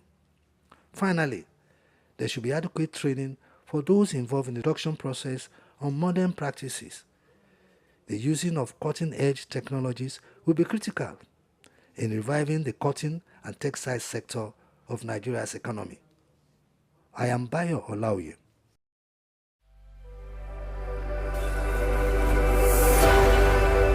Many Nigerians are displaying talents in different corners that rub off on Nigerian positively. As we mark Nigeria's 64th independence anniversary, let us look at indigenous firms and individuals that need government support to drive the message of nation branding. In the strategic position of Africa lies Nigeria, When the map of Africa is juxtaposed with the structure of a gun, Nigeria is placed in the trigger position. Is this divine? Perhaps. Again, Nigeria, with over 200 million people with about $400 billion gross domestic product (GDP), has enormous resources and talents, much of which are yet to be tapped. In today's news talk, as we celebrated our independence anniversary, we thank God for His mercies. I am Bayo Olaoye. Indeed, many amazing Nigerians within the country are in the diaspora, and several local firms are pushing the frontiers, flagging Nigeria's flag in spite of socio-economic and economic challenges. Those who have elevated their skills are undeniably rewriting the poorly told narrative of the country through their talents, investments, and innovations. Nigerians are really displaying their talents in various fields, from sports to music, literature, fintech, fashion, startups, agriculture, entertainment, and industries. These individuals and industries have impacted the nation as they have become ambassadors of the Nigerian spirit, embodying resilience, creativity, and a drive to succeed against all odds. Today, we celebrate them. For instance, in sports, many individuals like Kanu Nwako, J.D. Okocha, Daniel Omakochi, Victor Osimhen, Chioma Ajunwa, Blessing Okagboe, Mary Iyale Omagbemi, Asisat Oshuala, Tobi Amusa, Emmanuel Amunike, and many more are flying the Nigerian flag high. They have become inspiration to Nigerian youth with their immense contributions to Nigerian sporting landscape. Many youths want to be like the achievers, but they are constrained by infrastructure for training, funding, exposure, and mentorship. In recent years, Nigeria has emerged as a key player in Africa's booming tech scene, with Lagos often described as the Silicon Valley of Africa. Startups like Flutterwave, Paystack, and Andela have not only garnered international attention, but have also provided a platform for young developers, engineers, and entrepreneurs to showcase their skills. Yet, for every success story, there are countless others whose ideas never see the light of day due to lack of funding or access to global markets. The entertainment industry, which emerged without much government support, is another successful story that government needs to leverage to enhance Nigerian brand. The Nollywood industry, said to be worth $10 billion, and which is promoting the Nigerian culture and image, can grow further with government assistance. Like the fashion industry, local companies favorably competing with multinationals with the array of products. Local companies like Rita Foods, Emzo in the pharmaceutical sector, Innocent Motors in auto industries, Abashu Factory, Kanu Leather, and other hubs have put Nigeria on the global map, proving that Nigeria has the entrepreneurial zeal and creativity to compete with multinationals on international space. But in many instances, some of these startups and established ones which can push Nigeria brand with their ideas are choked with unnecessary taxations, regulations, poor infrastructure, poor electricity system, and policy reversals that create burden on them, thereby hindering them from more employment and global competition. Sometimes regulatory authorities wait on the sidelines for any shop to be open to tax them without considering their status. These local companies have entered the space dominated by multinational and having over 3,000 employees. Apart from indirect employees, these local companies are pushing the products from Nigeria, exhibiting our Nigerianness. It is interesting how Right Foods, a local firm, is favorably competing with multinationals with its array of products. With the importance of the private sector in unlocking the full potentials of Nigerian economy, generate employment, feed Nigerians, and calm tensions of agitations and insecurity, the players in the private sector need support in promoting Nigerian innovations and Nigerianness instead of stifling them. Government can support the private sector, especially the startups, with tax rebates. The Nigerian brand should be robust, rugged, attractive, and reputable. I am Bayo Olaoye.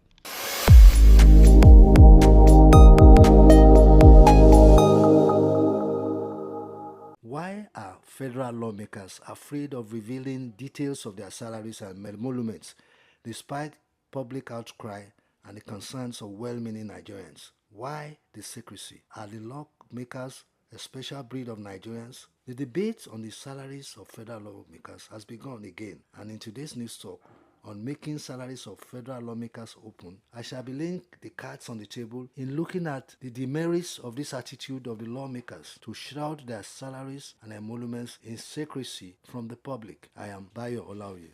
It took Senator Sumaila Kawu to bring to the fore once again the controversy over what federal lawmakers actually earn. According to Senator Sumaila Kawu, he is paid a monthly salary of about 1 million naira, but a running cost of 21 million naira, which is meant to ensure that he adequately represents his constituency. This is not a new debate. The lawmakers are either afraid of declaring what they take from the federal coffers because it is out of tune with the pay structure, or because they know that it is an illegality. It is absurd. Continuously been brought up since the return to civil rule in 1999. The closest we got to knowing the truth was when Senator Shehu Sani, who represented Kaduna in the 8th Assembly, disclosed that he was being paid 1.3 million naira monthly. He was heavily lambasted by his colleagues for exposing their well-guarded secret, and luckily he escaped suspension. However, they came out one after the other to deny the story. Senator Shehu Sani has again come out after the declaration of Senator Kawu to claim that he had been vindicated. The latest and present disclosure has been similarly disclaimed by the colleagues of Senator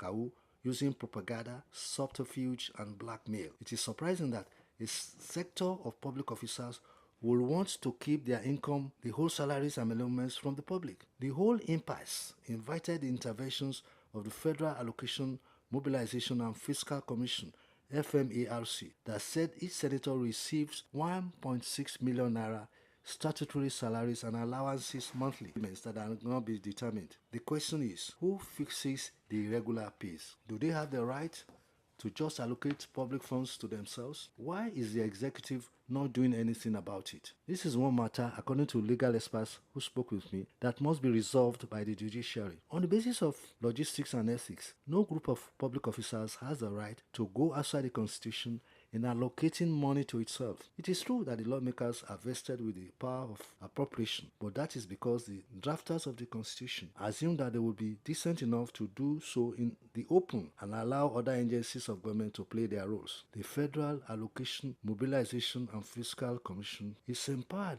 by the Constitution to fix all salaries and emoluments of all public officers. The argument that the lawmakers need money to run their offices falls flat in the face of current realities and the fact that details of the allowances incorporated into the remuneration has already factored it in. Is it too meager? So much that they require much money? Perhaps, but that will not justify them taking the laws into their hands. What is expected of them is to hold a public hearing at which several segments of the society will participate in scaling up the pay package. Minimum wage is due. There is a process that lawmakers also have to pass through to arrive at the law. We expect the legislators to come out with the whole truth regarding their pays, liaise with the FMARC to realistically review it downwards, as this economy cannot bear the load imposed on it. What Nigeria needs now are patriotic lawmakers ready to sacrifice, not parasitic elements with a sense of entitlements. There was a time when the job was done on a part-time basis. In fact, in the First Republic, federal lawmakers held on to their personal jobs as lawyers, accountants, doctors, engineers, and so on, and only converged on Lagos for a short time to deliberate on developments. They were only paid sitting allowances. Perhaps the time has come to revisit the model. The suggestion of limiting the federal legislature to a unicameral system should now be revisited too. In the American model, is the American model truly too expensive for Nigeria at this point? Should we discard it? As the Constitution is now being reviewed for amendment, we suggest that everything regarding structure and cost of governance be brought up. Nigeria is bleeding, and all Nigerians should get involved in stopping the hemorrhage. I am Bayo Olaoye.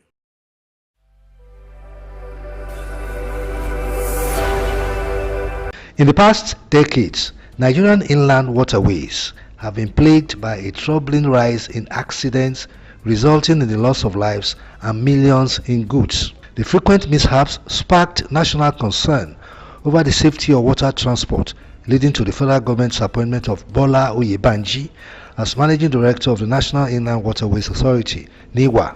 Oyebanji has hit the ground running since his appointment.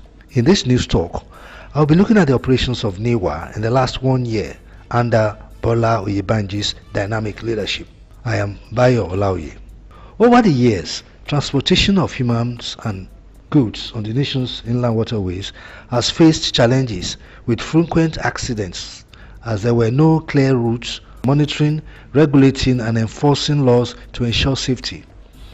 According to data by the Marine Crafts Builders Association of Nigeria, released early this year, Nigeria recorded 3,130 accidents of boat mishaps on its waters in the last 10 years. Also, the Chartered Institute of Logistics and Transport, Nigeria, Investigative Committee on Boat Accidents on Nigeria's coastal and inland waterways, revealed that over 300 lives were lost to different boat accidents across the country in 2023 last year.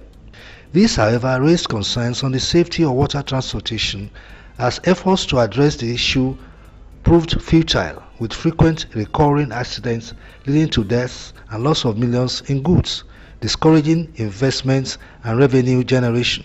Several factors, both natural and human errors, were identified as the cause of these accidents. Burdened by the trend, President Bola Ahmed Tinubu appointed Bola Oyebanji as the Managing Director of National Inland Waterways Authority on October 25, 2023 and mandated the implementation of policies and programs to resolve the challenge. Tinubu warns that excuses and non-performance of assigned duties and responsibilities will lead to removal from office. There is no doubt that Oyebanji took over an agency long plagued by safety concerns and infrastructural decay. However, 1 year later, the once turbulent waterways are becoming safer, with notable strides in the realm of regulation, surveillance and emergency preparedness. The federal government's concern about the persistent mishaps on the nation's inland waterways was answered with the introduction of the Inland Waterways Transportation Regulation 2023, referred to as the Waterways Transportation Code.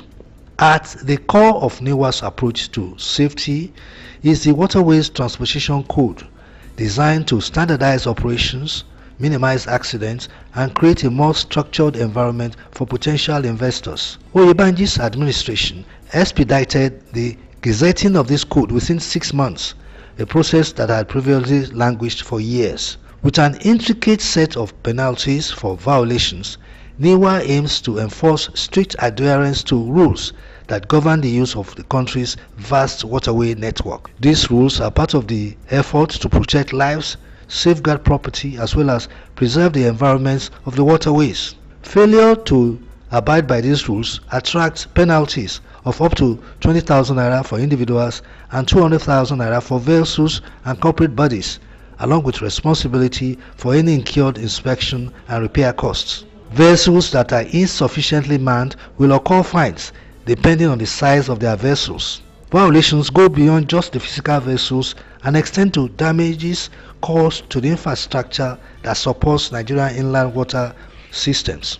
These penalties reflected the authorities' intention to preserve Nigeria's inland waterways ecosystems and ensure that maritime operators take responsibility for their vessels, the safety of their passengers, and the preservation of the water environment. In a significant move, Oyebanji commissioned 15 new boats of varying capacities aimed at improving surveillance, safety environment, and emergency response.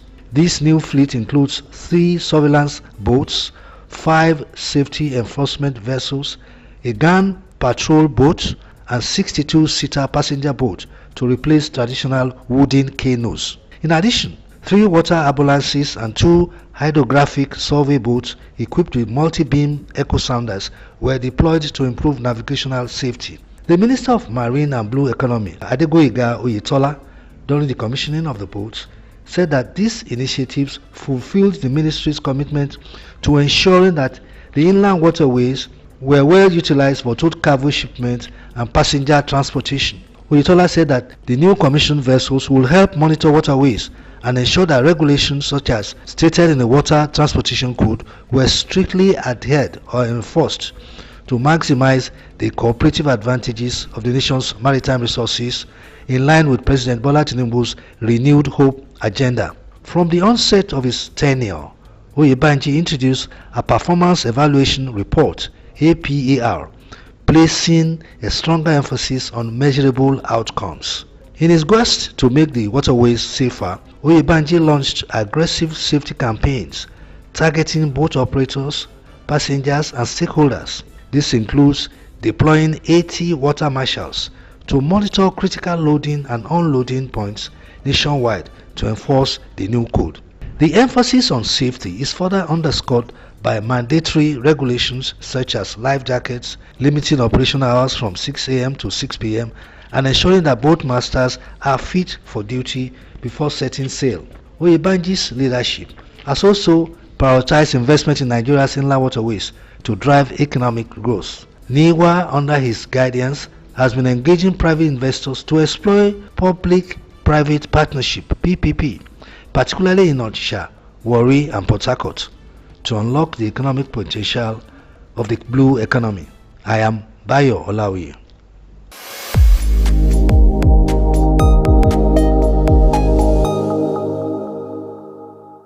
Tourism and fashion are more interconnected than many realize. For a country like Nigeria, with its rich history of textiles, fashion and culture, tourism presents an enormous opportunity to showcase and promote local arts while stimulating economic growth. Nigeria, a treasure trove of local textiles and traditional apparel, could leverage its relatively untapped tourism industry to market local destinations, attract tourists, and create a thriving ecosystem for fashion and textile exports. Tourism at its core is about experiencing the culture of a place, and what better way to express culture than through the local fashion? Nigeria's fashion industry, with its globally recognized textiles such as SOUQ, Adire and Ankara, have already started gaining international recognition.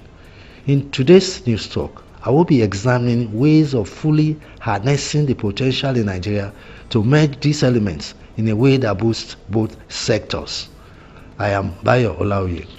Fashion is often one of the most immediate ways for tourists to engage with the culture of the countries they visit. For example, in countries like Morocco and India, tourism and fashion are intertwined. Morocco's bustling souks are filled with traditional rugs, kaftan and jewelry, attracting millions of tourists who want to take a piece of the culture home. In 2019 alone, Morocco hosted over 12.93 million tourists, with a significant portion contributing to the fashion and craft sectors. Similarly, India's rich textile industry is a significant draw for tourists, where silk saris and handcrafted block-printed fabrics are sold globally. Nigeria's fashion scene, with designers such as Deola Sego and Lisa Folawiyo making waves internationally, presents an untapped reservoir of potential. Lagos Fashion Week, for example, attracts international buyers and fashion enthusiasts, showing that the local fashion industry already has global appeal. Nigeria can do more to blend this momentum with its tourism sector to promote local destinations as fashion hubs. Nigeria, with its vibrant cultural heritage, is in a unique position to follow in the footsteps of other nations that have successfully integrated fashion into their tourism strategies.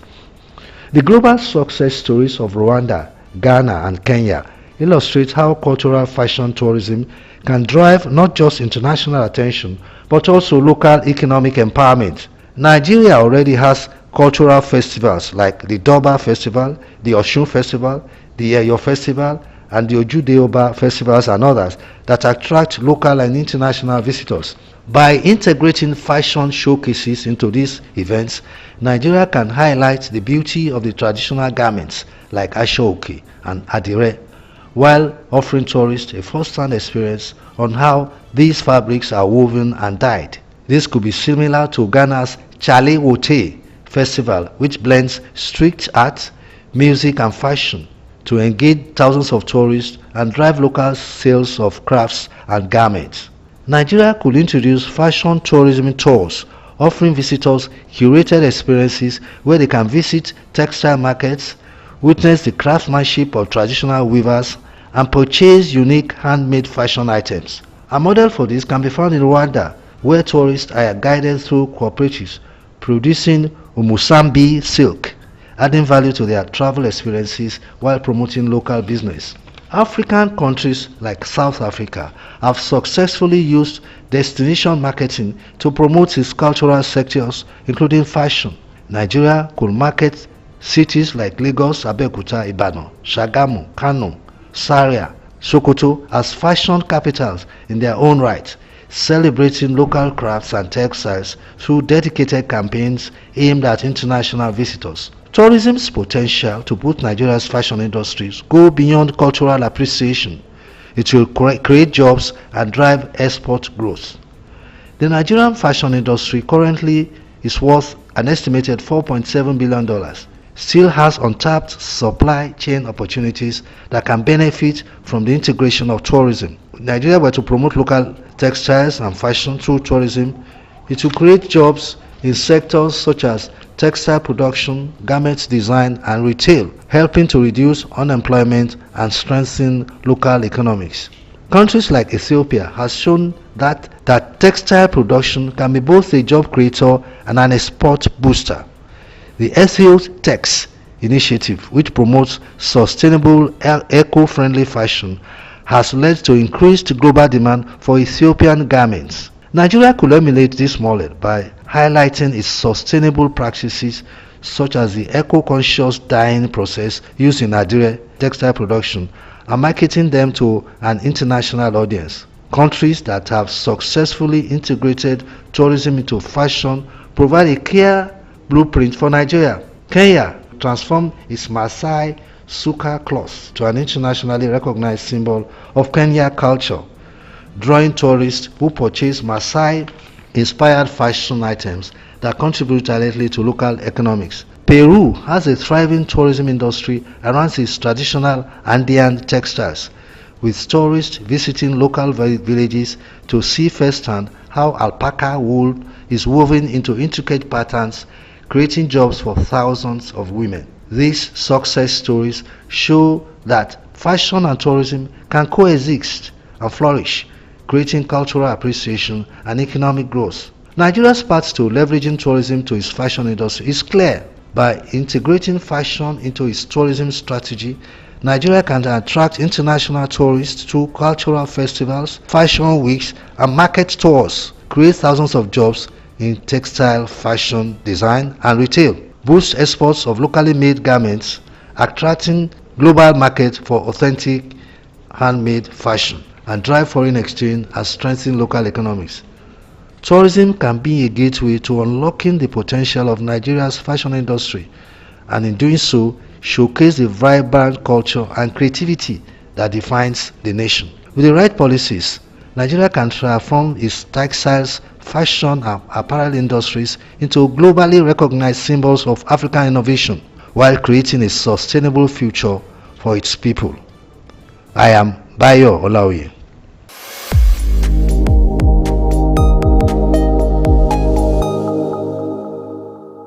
The federal government, through the Federal Ministry of Education, the National Board of Technical Education (NBTE), and stakeholders in the polytechnics sector are finally on the same page about the need for a dedicated commission to regulate polytechnic education. Despite being established to produce middle-level manpower for the country, the polytechnics remain the tertiary institutions in the country regulated by a board and not a commission. In today's news talk, I shall be examining moves to give legal backing to the clamor for a National Polytechnics Commission. I am Bayo Olaoye. The battle for the establishment of a dedicated commission to regulate polytechnics and monotechnics education in the country dates back to the 1990s, when some polytechnic workers, under the auspices of the Polytechnic Lecturers Association of Nigeria, Polycat, and the National Association of Polytechnic Students, NAPCS, started a struggle for a separate commission to regulate polytechnic education. The argument then was the differences in focus and philosophy between polytechnics and universities. Incidentally, the polytechnics appear to be the only arm of the education sector without a dedicated commission, while the universities are regulated by the National Universities Commission, the colleges of education, the primary schools, the secondary schools, nomadic education, adult and and non-formal education, and until recently, Al-Majari and out-of-school children have dedicated commissions regulating their activities. The need for the commission later gained momentum with the Academic Staff Union of Polytechnics and Alumni Association of Polytechnics joining the fray. Arising from pressure, the federal government set up a committee in 2010 to review the mandate of the National Board for Technical Education (NBTE) and consider the possibility of the establishment of a separate commission for polytechnics. The Academic Staff Union of Polytechnics, however, took the demand for a commission to the next level in 2015 when they embarked on a strike demanding, among others, the establishment of the commission. The strike, which lasted for several weeks, was suspended after the government agreed to address the issues. But it was not until 2017 that it eventually announced plans to establish a National Polytechnics Commission, but the process was delayed due to various factors. The regulation of polytechnics in the country is currently undertaken by the National Board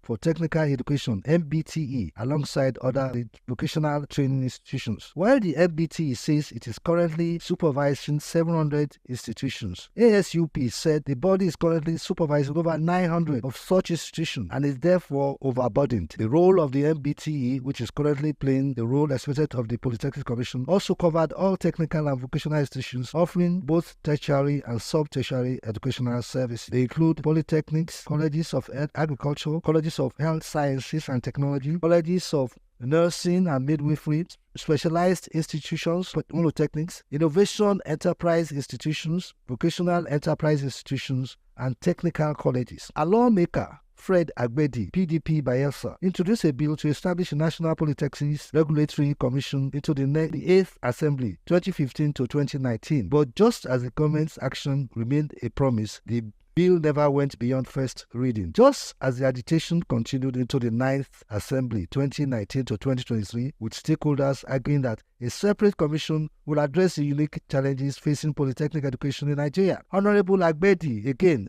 reintroduced the bill, which did not also go beyond the first reading. Also, the same bill introduced by Farah Dagogo into the 9th Assembly also did not go beyond the first reading, thereby stalling the idea. Historically, there has been serious opposition to the establishment of a National Polytechnics Commission. Some of those who opposed the idea, including some other regulatory bodies in the education sector and academic staff, believe that having a separate commission for polytechnic education will lead to duplication of efforts and create unnecessary bureaucracy. Some others expressed concern that a separate commission for polytechnics will undermine the university system and create a parallel education system. Incidentally, some officials of the Federal Ministry of Education have also argued that the existing NBTE was sufficient to regulate polytechnic education. The Permanent Secretary in the Federal Ministry of Education, Sani Gwazo, spoke of the decision of government to establish the commission, saying that it was long overdue as it would take over proper regulations of the sector. Gwazo, who commended the House of Assembly for initiating the bill, said ordinarily the proposed ministry, adding that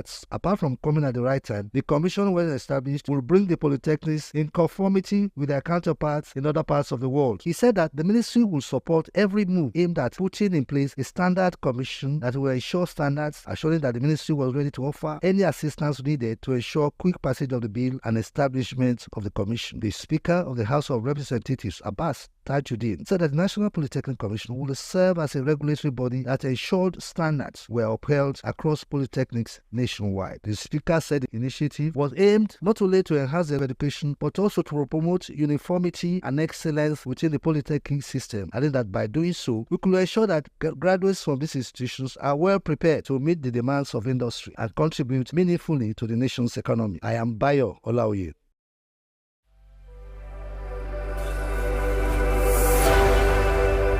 About 39 dams spread across the 6 southwestern states are potential economic benefits to both the agricultural and industrial aspirations of the region, but for the obsolete and disgraceful look they are now wearing. A tour of the facilities showed that they have been poorly maintained, grossly underutilized. Indeed, the dams account for about 12.7% of the estimated water needed in Nigeria, and experts believe that if they are not put to maximum use, they can boost agriculture and food production, improve the state's internally generated revenue (IGR), and increase employment. Given the federal government's proposed $500 million loan to ensure the safety of dams across the country, it has become imperative for political leaders in the region to begin reassessing dams with the political will to bring them to optimum performance. Apart from the average purpose of water supply and fisheries, which most of the dams in the southwest currently constructed to generate hydroelectricity for surrounding communities have hardly served objective in the last 3 or 4 decades since they were built. About 75% of the dams in the country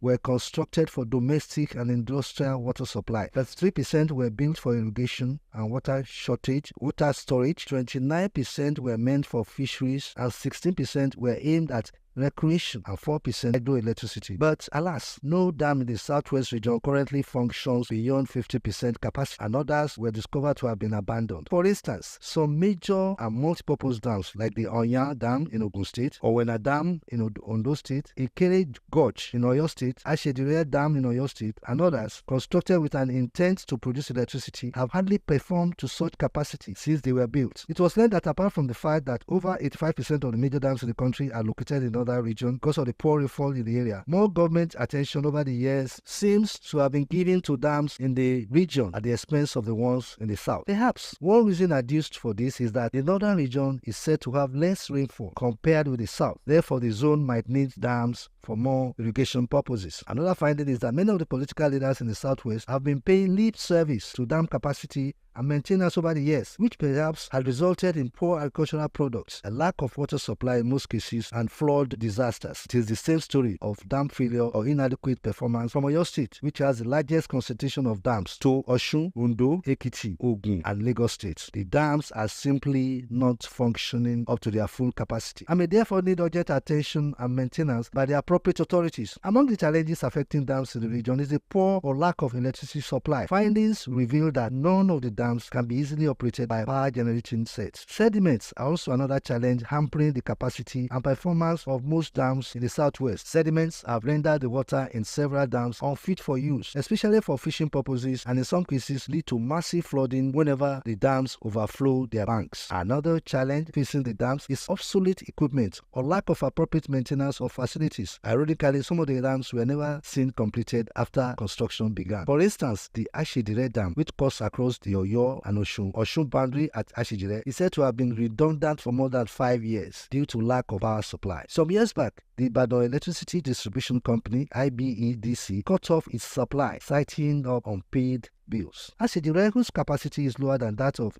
Ikere Gorge and other major dams, needs at least 4.4 megawatts of power. According to the diesel price to run such a dam, Eleyele Dam in Ibadan also faces a similar electricity challenge to Ashedire. However, the dam is still supplying water to nearby communities and some corporate organizations. Most of the underground pipes that carry water to households are currently in bad shape, and it will take a lot of money to rehabilitate them. So, what are the governors of the southwest region of the country doing with the robust allocations they receive and the loans they have taken both locally and internationally? Your guess is as good as mine. I am Bayo Olawi.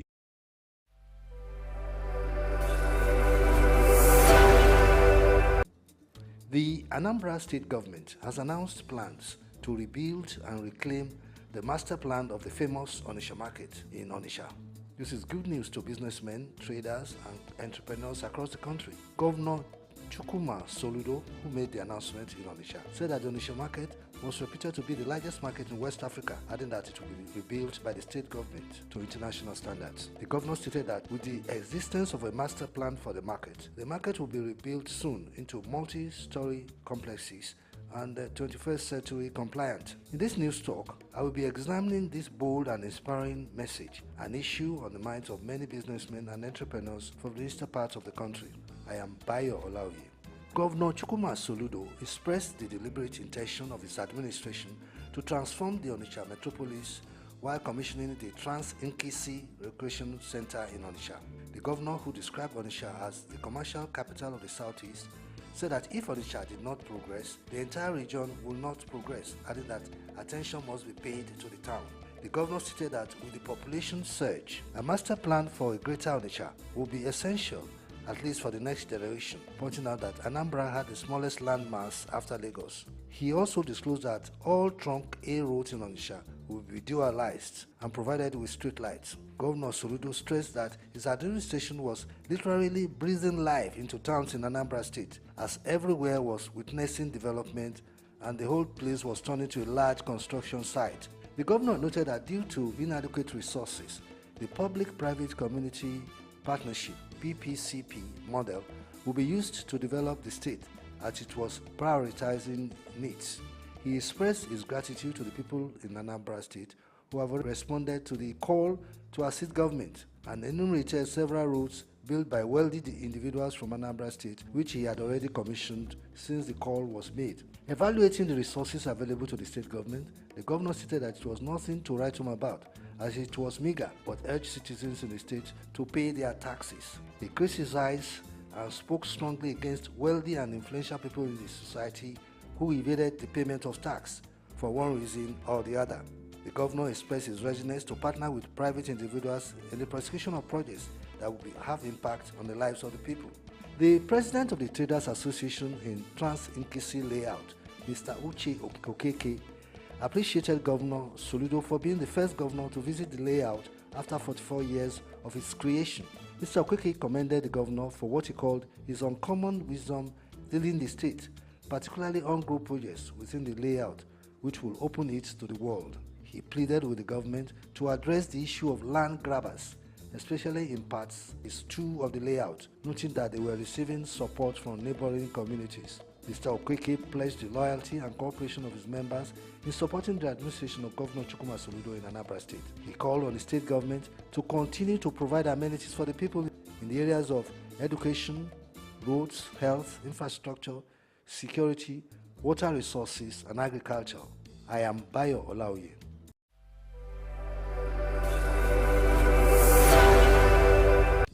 Over the past 20 years, the band has been a prominent figure in the African music scene and has been credited with helping to bring Afrobeat to the mainstream of global music. Now 43 years old, the band's latest album, released in August 16, 2024 to mark its 20th anniversary in the music industry, is a testament to its enduring legacy as a trailblazer in the Nigerian African music industry. Having dominated the scene in the early 2000s and 2010s, the band's smooth vocals now convey the tale of a gentleman entering middle age, yet still asserting his status as one of the entertainers who revolutionized Afrobeats. The new 13-song album featured carefully selected artists like Awilo, Akon, Wyclef Jean, and Youssou N'Dour, all pioneers of Afrobeats, reinforce this narrative. In today's News Talk, we are celebrating the evolution of the band as a Nigerian singer and entertainer, tracing his antecedents from Zaria in Nigeria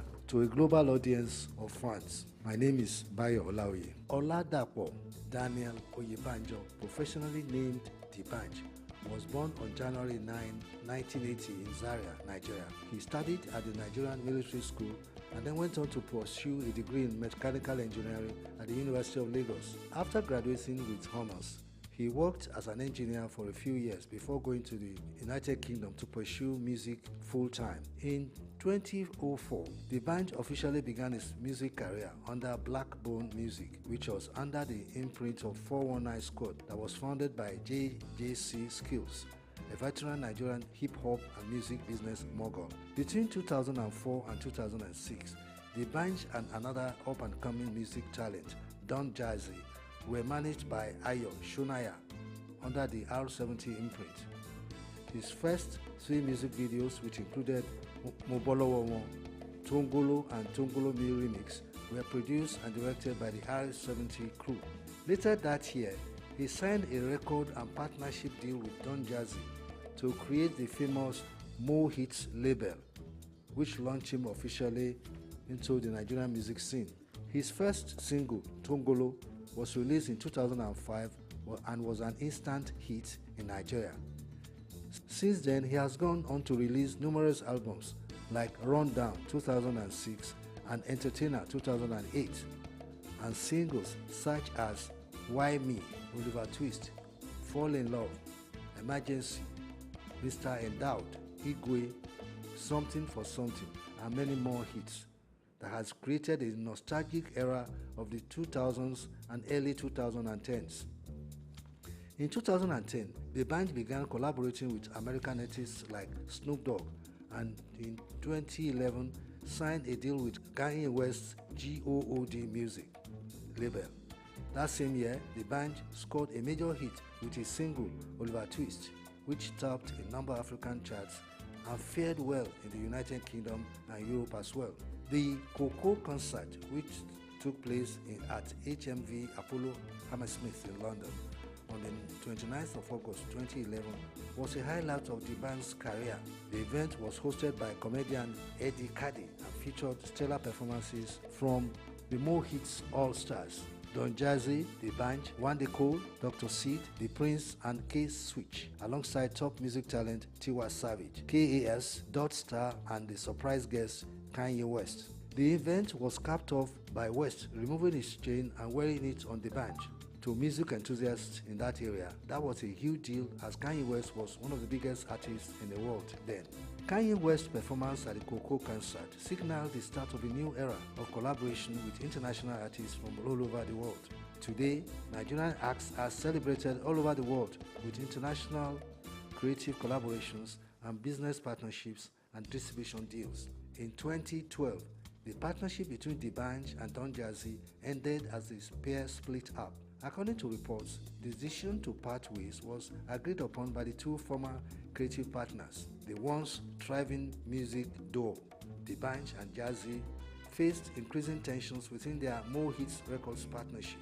Disagreements over business structure, alleged The Banj's dominance, and financial disparity, among others, contributed to the strain. The growing rift, coupled with The Banj's perceived absence during the crisis, ultimately led to the collapse of their successful partnership. The Banj, after dissolving his partnership with Don Jazzy, began working on a compilation album which will eventually come out with his new venture, DB Records, with the album The King's Men. The Banj teamed up with Akon on two songs in 2015 called Feeling, The Niaga, and Frosh. These songs were part of his EP called An Epic Journey, which he released on a series of music videos. The Banj music was becoming more like an urban hip-hop at the time. He released another album called King Don't Come in 2017. In 2024, the Banj marked his 20th year with the release of the entertainer The Squirrel and still keeps a good relationship with Don Jazzy. The Banj has won numerous awards throughout his career, including Best African Act at MTV Europe Music Awards in 2006, Best International Act Africa at the BET Awards in 2011, Artist of the Year at the African Music Awards in 2014, Best Male Actor at the MTV African Music Awards 2016, and several others. He was nominated for a Grammy Award in 2013 for his collaboration with Kanye West on the song All of the Nights. As far as history can tell, the SOUQ master, The Banj, is still a master of the art and an undisputed leader of Afrobeat in the entire world. He has carved a niche for himself as an outstanding and renowned Nigerian singer and entertainer. I am Bayo Olaoye.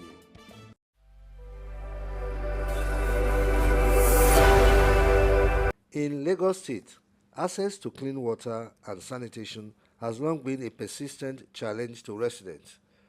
To address these enduring issues, both government, practitioners, stakeholders, international partners, community leaders, civil society organizations, in conjunction with international agencies such as the United States Agency for International Development, USAID, have taken steps to seek sustainable solutions to the complex challenges facing the water, hygiene, and sanitation sectors in Lagos. In today's news talk, my focus is on the critical role of water in fostering peace, cooperation, and socio-economic development in any society. I am Bayo Olaoye. There is a need to emphasize the fundamental importance of water as a human right, and that there must be collective action to address the inequalities in access to clean water. There is also the intrinsic relationship between water scarcity and conflict, with the potential of water diplomacy to bridge divides and build lasting partnerships.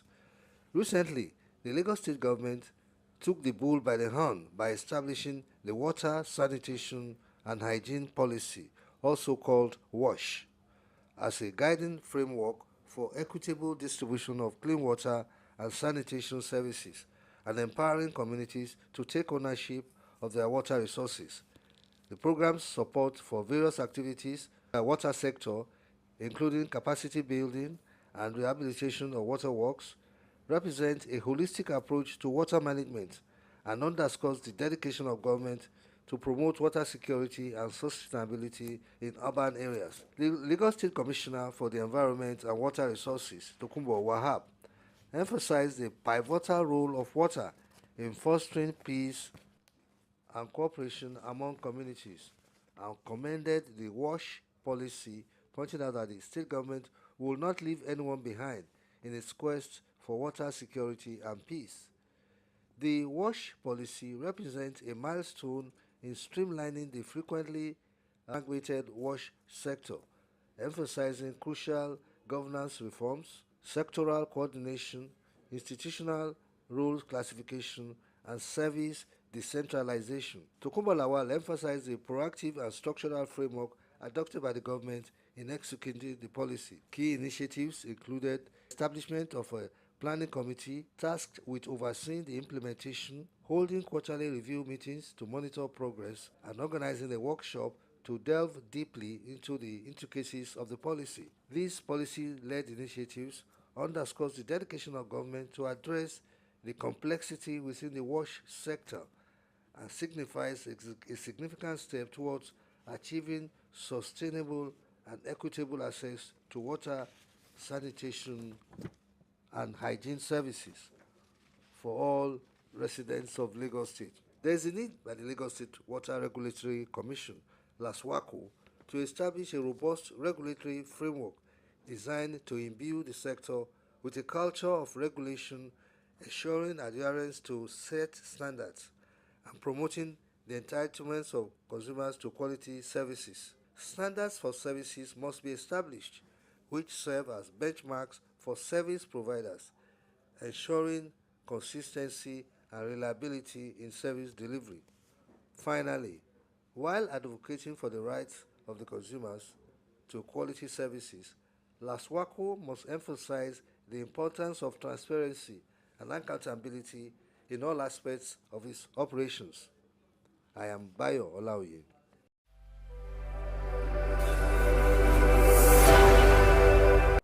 As responsible members of the global community, Africa and China have created a reliable path towards a shared future. It is indeed in Africa that the Chinese concept of a global community of shared future is gaining a broader and deeper meaning and setting a clearer goal and blueprint for the peoples of the continent. To have a common future where there is prosperity and people-to-people connectivity, the Chinese footprint has begun to be seen across much of socio-economic lives, infrastructure, and technological modernization of the peoples through the China-African Community of Shared Future. Like a consensus decision, African countries quickly embraced the idea and took it up from there to build partnership based on equality, secure environment, promoting harmony and inclusive development, respect diversity, and building green ecosystem.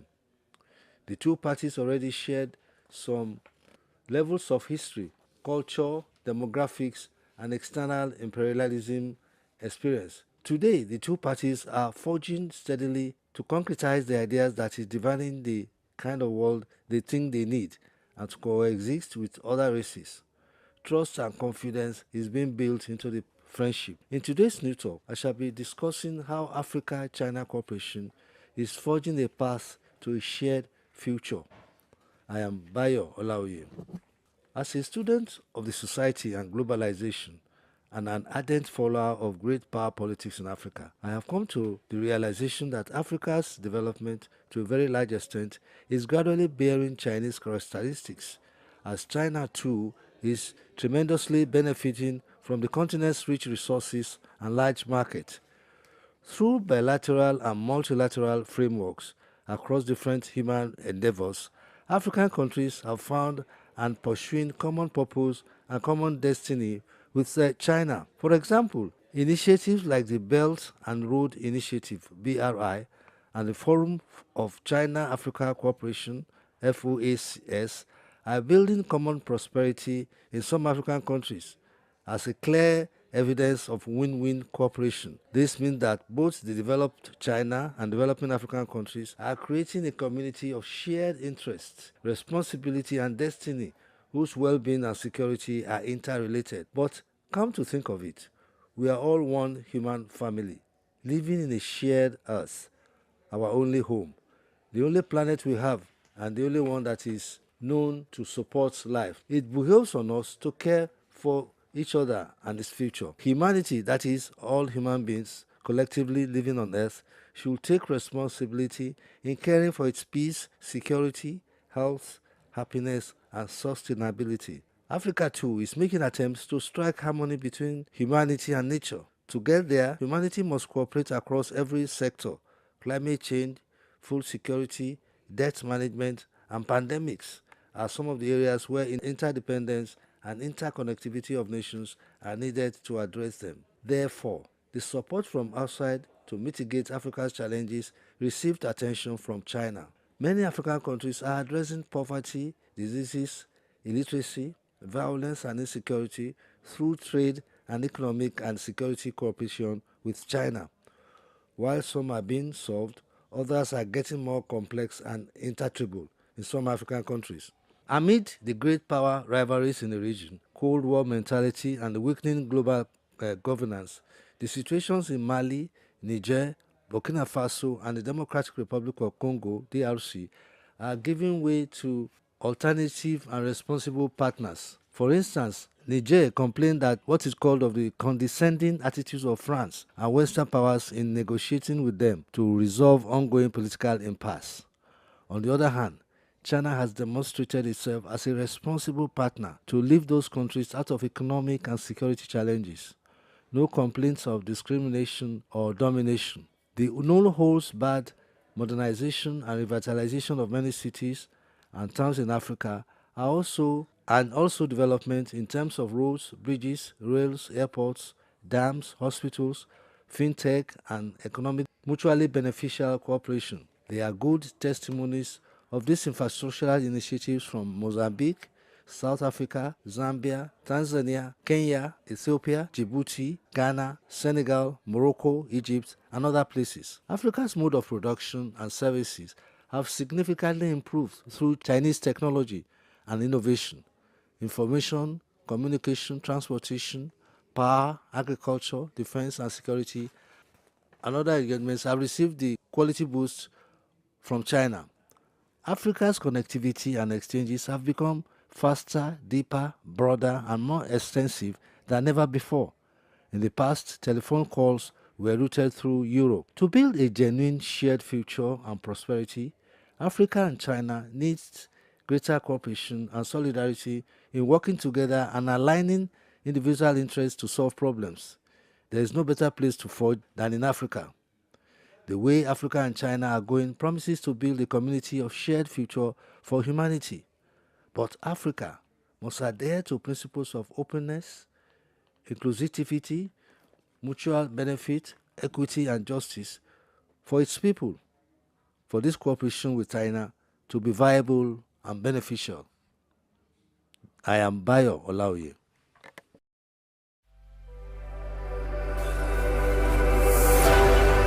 The sudden death of Onyeka Onwenu touched many Nigerians across the country and beyond, mainly due to her multifaceted status, which facilitated her easy identification with people across diverse interests. While many people remember her as a music artist, some recollect that she was a renowned broadcaster.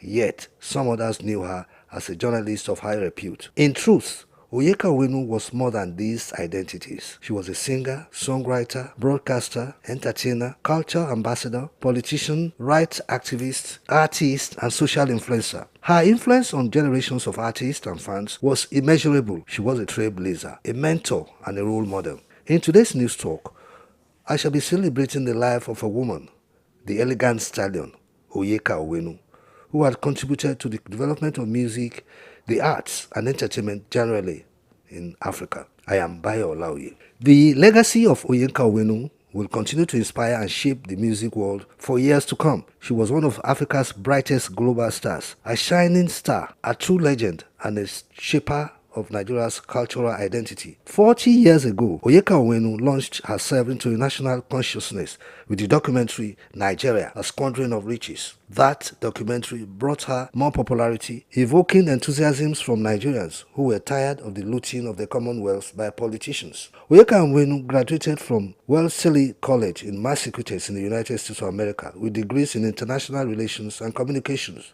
She also had a master's degree in media studies from the New School of Social Research in New York. Before getting into music, Onyeka Onwenu worked as a journalist with the Nigerian Television Authority (NTA), where she was known for her investigative reporting, particularly on social topics. While at the NTA, she authored the globally famous BBC NTA documentary on corruption, Nigeria, A Squandering of Riches, in 1984. Her multifaceted career spanned over 4 decades, during which she demonstrated remarkable flexibility. She has been in the forefront of the struggle for a just, rewarding and enriching copyright system and stood firmly on her principles. Her music was a testament to her innovative spirit and her ability to bring people together through her music. Onyeka Onwenu's success in music and pop culture paved the way for her entry into Nollywood when Nollywood exploded in the 1990s. Her iconic nickname, Elegant Stallion, was born out of entertainment journalism and became a brand she proudly identified with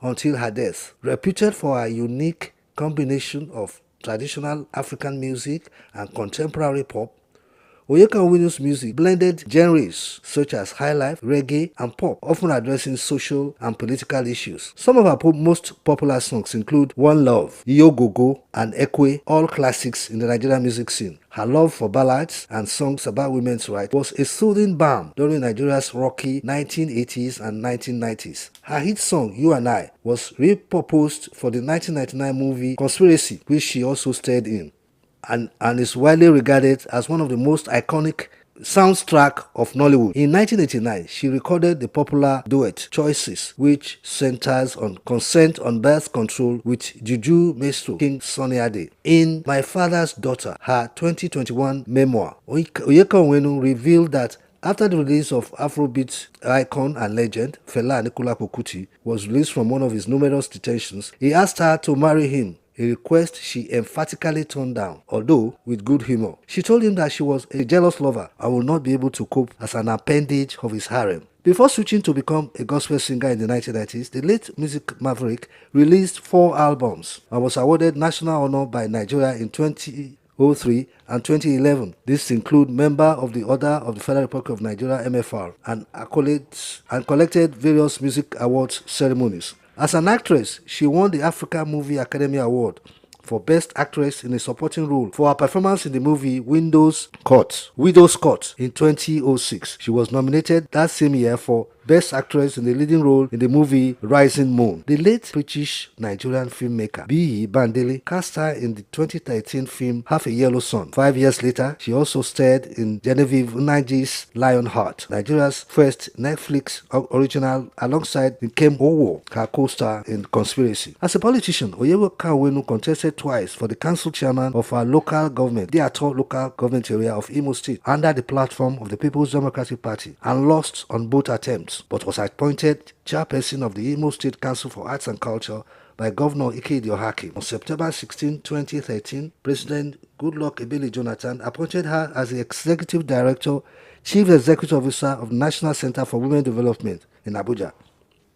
It is a measure of her huge place in our hearts that in spite of the upheaval in American politics, the ongoing wars in Gaza, Ukraine and Sudan, and the late bad governance protest, her said passing dominated the headlines and animated the social media space. Onyeka Onwenu gave robust effect and energy to Igbo culture. She rendered some of her immemorable songs in the Igbo language. She epitomized the energetic resilience for which the Igbos are known for.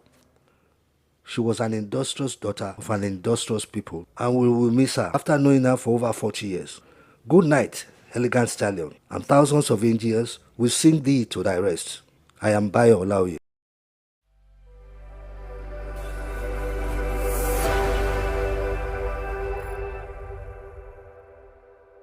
His Royal Majesty Ogiame Atuwashe II rules by mobilizing to their villages and commence development.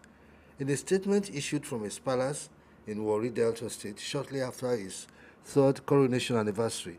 The Olu of Warri pointed out that the statement was a symbolic directive to his people to start returning to their villages, adding that there should be no fears or excuses.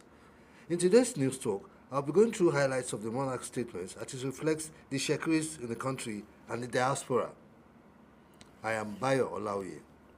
Ogeame Atunwase II, CFR, stressed that there will be perfect conditions for Shekaris to return back in their original numbers, adding that their ancestors did not wait for anyone, even their neighbors, to solve their problems. He urged his people not to hide behind laziness or stress or the feeling of being too civilized to participate in the movement to return back to their villages, stating that there was imperative to face the situation squarely, and that if men came together in unity of purpose and determination, they would succeed. The Olu of Warri encouraged the people to return to the practice of burying at night in their various villages and not to settle for easiest and convenient ways that kept the people in the state of underdevelopment. Ogeame Atunwase was of the view that the suggestion was open, a provision for those of the Christian faith to be buried accordingly. The Olu of Warri said that those who prefer to bury during daytime will not be compelled, pointing out that no one will be forced to bury at night, but at all efforts, the general direction where the kingdom ought to go. In the same way as burials, the Olu of Warri stated that the kingdom wanted to encourage children of the kingdom who wanted to get married, saying that something symbolic must be done at the village level, as many children of the kingdom in this generation have never been to their villages. The monarch urged the people to guard against short-sightedness and greed by selling their lands to those who came with the intention of first selling it under a business arrangement that did not favor them in the long term. Ogeame Atunwase pointed out that development should be applied towards the development of our communities and not shared by individuals. The monarch remarked that for the Shekaris to truly grow, they must return to their traditional practice of communal caring and support for one another. In modern world today, Ogeame Atunwase added, the modern world today, Ogeame Atunwase added, was so interconnected, adding that it was an exciting adventure for their children, bringing their friends from all over the world who wanted to come and celebrate their marriages, ceremonies, and all that. Ogeame Atunwase disclosed that he will lead in the movement and was committed to renovating and rebuilding the Ejo Hall in Bateren, adding that the land donated to him in Aju Daibo will be developed, marking his presence in Benin River and across and Escaros River as expected. He pointed out that those who were young and were truly not able to afford to build a house in their villages, well, it could be proven that such a young person had great leadership ideas and potential for good leadership will be ascertained and determined by the palace. I am Bayo Olaoye.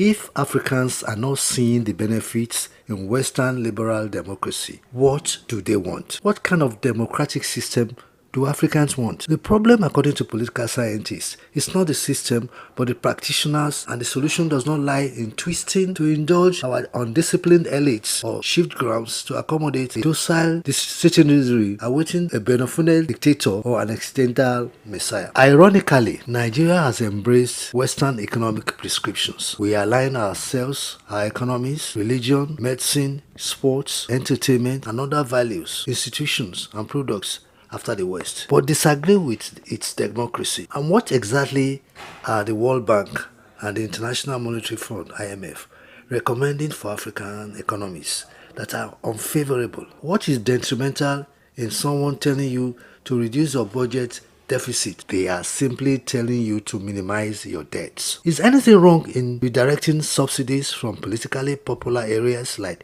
petrol and pilgrimages to highly economic returns like agriculture and education? When they say that you should devalue your currency, they're only telling you to patronize inefficient state-owned enterprises.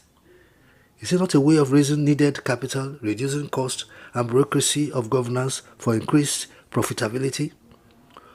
Moreover, you cannot blame the doctor or anti-malarias if you don't have the discipline to take the drugs as prescribed, diet appropriately, or clean up the mosquito-infested environment that caused the disease in the first place. Like the human body, the economics are complex, so that medicine that is not good for the heart may be injurious to the kidney. So while trying to lower inflation with higher interest rates, we should be careful not to discourage investments. So if Africans are not seeing any benefits in Western liberal democracy, the problem is not the system but the practitioners.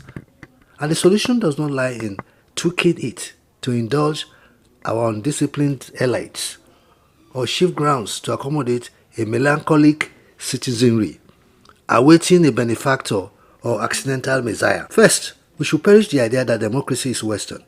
It is not. It is universal. Like formal education cradled in the Middle East, which the Western world is leading today, Western democracy was conceived in ancient Greece, spread into Europe, and now propagated by America. Besides, democracy is both elastic in nature, in that it adjusts to the culture of the people it finds itself. Britain may be parliamentary, America presidential, while France is a combination of both, but there are variants across the globe. However, the fundamentals of free speech, citizen participation, human rights, free and fair elections are not compromised, no matter the geography. And democracy has found a way to adapt itself to the people of Africa. So looking for Afro-democracy or an African democracy is fruitless and time-wasting. The problem we have in Africa is the discipline to abide by the constitution we wrote by ourselves and for ourselves. Even if we call democracy Western and choose to reject it, what alternatives are we proposing? Are we as well looking for alternatives to going cap in hand,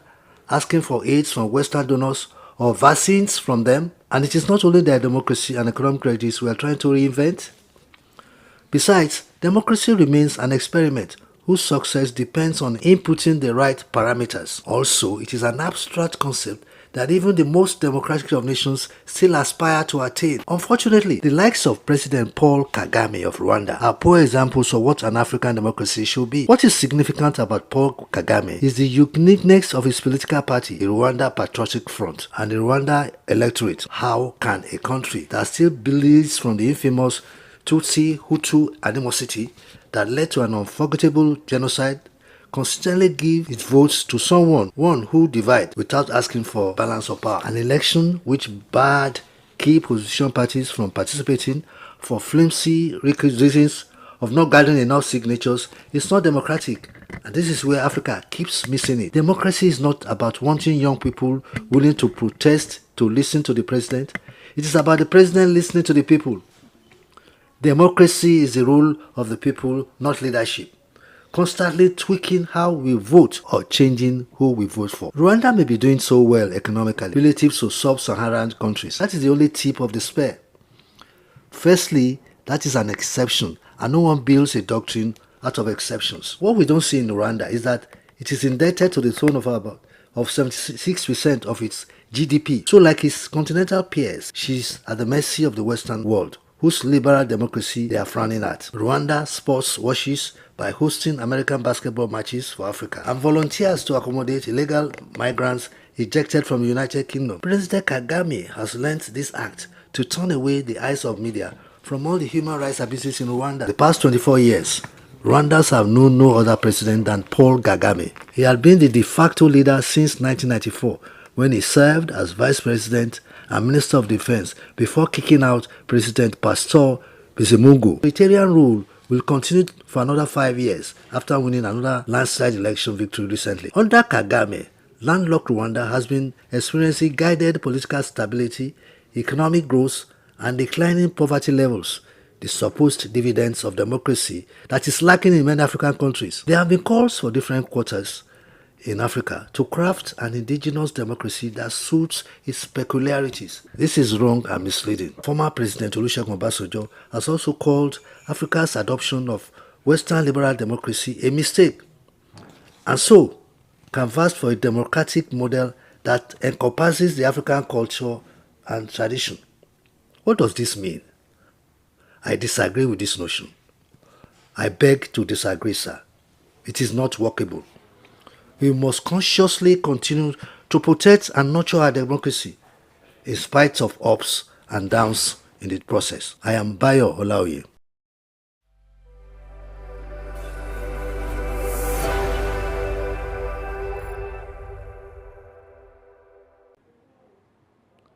Nigeria stands as one of Africa's most resourceful nations, blessed with vast oil resources that have significantly changed its economy for decades. However, this dependence on oil has come at a cost, especially when it comes to the broader diversification of the economy. One of the most critical sectors that have been neglected in the rush for petroleum wealth is agriculture, a sector that holds immense potential for addressing food security issues and driving sustainable economic growth. As global dynamics shift and oil prices remain volatile, the need for Nigeria to leverage its oil revenues to boost other key sectors, particularly agriculture, has never been made more urgent. While the world is moving towards renewable energy sources, a gradual decline in global oil demand, Nigeria must now focus on reinvesting its oil wealth into sectors that promise long-term stability. This is the basis of our news talk for today. Agriculture, with its potential to generate employment, enhance food security, and promote rural development, is a logical and vital area of focus. Today's news talk is exploring how Nigeria can effectively use its oil revenues to transform the agricultural sector, addressing the issue of food security while laying the groundwork for a more resilient and diversified economy. Let us look back at the oil boom and its impact on the Nigerian economy. Since the discovery of oil in Oloibiri in 1956, Nigeria has become synonymous with oil production. The country's oil and gas sector accounts for around 90% of its export revenue, making it a vital part of the national economy. This dominance, however, has created a dangerous dependency leading to the underdevelopment of other sectors, particularly agriculture. Once the backbone of Nigeria's economy, agriculture has seen its contribution to gross domestic product (GDP) shrink from 56% in the 1960s to less than 25% today. The consequences for this shift are apparent. Despite its rich oil, favorable climate, and vast arable land, Nigeria has struggled with food insecurity, relying heavily on imports to meet the needs of its growing population. The country's reliance on oil revenue has also made it vulnerable to global oil price fluctuations. When oil prices crash, as seen in 2014 and again during the COVID-19 pandemic, Nigeria's economy suffered, leading to reduced government spending, increased unemployment, and economic hardship for millions. This boom and bust cycle highlights the need for a more diversified economy, one that weathers global shocks and provides sustainable growth. Nigeria's agricultural sector is a sleeping giant. With over 84 million hectares of arable land, abundant water resources, and a young and growing population, the country has the potential to become a major player in global food production. Yet, despite these challenges, agriculture still remains largely underdeveloped, plagued by low productivity, inadequate infrastructure, and limited access to finance and modern technology. In contrast to the oil sector, agriculture has the potential to create widespread employment opportunities, particularly in rural areas where poverty rates are high. According to National Bureau of Statistics, agriculture employs around 35% of Nigeria's labor force. So with proper investment and support, this number could grow significantly. By investing oil revenue into agriculture, Nigeria can create millions of jobs, reduce poverty, and address the root causes of rural-urban migration. Moreover, agriculture is not just a domestic opportunity, it is a global one. With the world's expected population to reach 9.7 billion by 2050, the demand for food will only increase, offering Nigeria the chance to become a major food importer. This will not only boost foreign exchange earnings, but also reduce the country's reliance on oil exports, creating a more balanced and reliable and resilient economy. One of the biggest challenges facing Nigeria's agricultural sector is characterized by the fragmented value chains, with so many farmers unable to access the processing, marketing, and distribution networks needed to get their products to market. By investing in value chain development, the government can help farmers add value to their products, increase their incomes, and create more jobs in rural areas. This include supporting agro-processing industries, establishing cooperatives, and improving market access through better transport and logistics networks. While government investment is critical, the private sector also has a vital role to play in developing Nigeria's agricultural sector. The government can use oil revenue to create a more favorable business environment for private investors, offering incentives such as tax breaks, subsidies, and public-private partnership. As Nigeria continues to seek ways to diversify its economy and improve food security, there is need for proper infrastructural and research. Through this forward-thinking approach, Nigeria can transition from an oil-dependent economy to an agricultural powerhouse that leads the way in modern farming practices. I am Bayo Olaoye.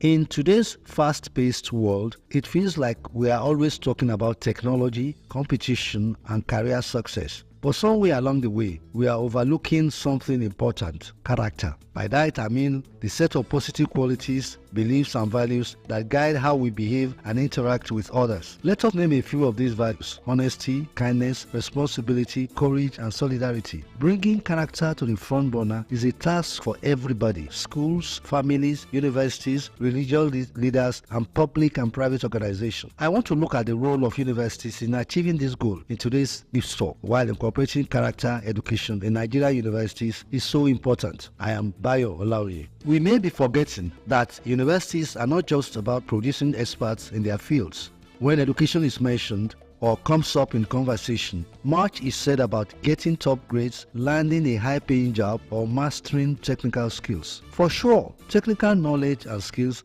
are important, but how graduates apply these skills in the real world depends on their values. What about the values that guide us? What about the kind of people we are? We need to teach our students to make decisions with the greater good in mind, which is crucial for any well-functioning society. Universities have a responsibility to produce not only smart graduates, but also good, responsible citizens. Nigerian universities have faced some serious challenges over the past decades. I'm not just referring to academics, but to issues like indiscipline, cultism, exam malpractice, sexual harassment, drug abuse, and corruption. Universities need to be intentional about creating programs, methodologies, and resources that help students reflect on and practice key values. The idea that character education is fundamental is not new. For instance, at the University of Oxford, their Oxford Character Project is still all about shaping leaders with integrity by embedding character development into the university experience. Similarly, the Jubilee Center for Character and Virtues at the University of Birmingham promotes good character through research and education. In the United States of America, there is the Education Character Initiative, which helps universities weave character building into their curricula. Nigerian universities can draw inspiration from these examples and make character education a priority. Behind being a person of character is not just about doing well in school or getting a good job. It's about making responsible decisions, treating others with respect, acting with integrity, and handling all the hurdles and opportunities we find in life. In universities, focusing on character means helping students grow into upright, ethical people, good people, not just smart or technically skilled. If we were to achieve these goals across university system, it is not difficult to imagine the ripple effect this could have in Nigeria. If graduates leave universities with strong values, they will take these traits into their careers and leadership roles. Over time, the impact of character education could spread, creating a more ethical, responsible, and equitable society. The need for character education seems obvious, but how do we make it effective and impactful? To be effective, character education has to be more than just a course of ethics. It must be woven into the university life. Each field has its own ethical challenges. The goal should be for students to see character development as an integral part of preparation for real professional life. The goal of universities is to produce graduates who will serve the common goal, but here in Nigeria and globally. University of Ibadan, for example, has a motto that says it all: molding character for nation building, with the aim of producing graduates who are worthy in character and learning. Other universities also emphasize ethical behavior and character development, but despite this effort, there is a lot that still has to be done. Universities often use service learning projects such as community health outreach, environmental cleanup, and mental health awareness campaign to help students apply their learning to real-life problems. These projects help students develop empathy, social responsibility, and a strong commitment to living according to strong principles. Overall, these projects provide students with valuable experiences and skills. Mentorship programs and workshops can help students navigate academic and personal challenges while reinforcing integrity and ethical decision-making. Cultivating a campus culture that values good behavior, such as honor codes or awards, is essential, which public recognition of integrity inspires to follow suit. I am Bayo Olaoye.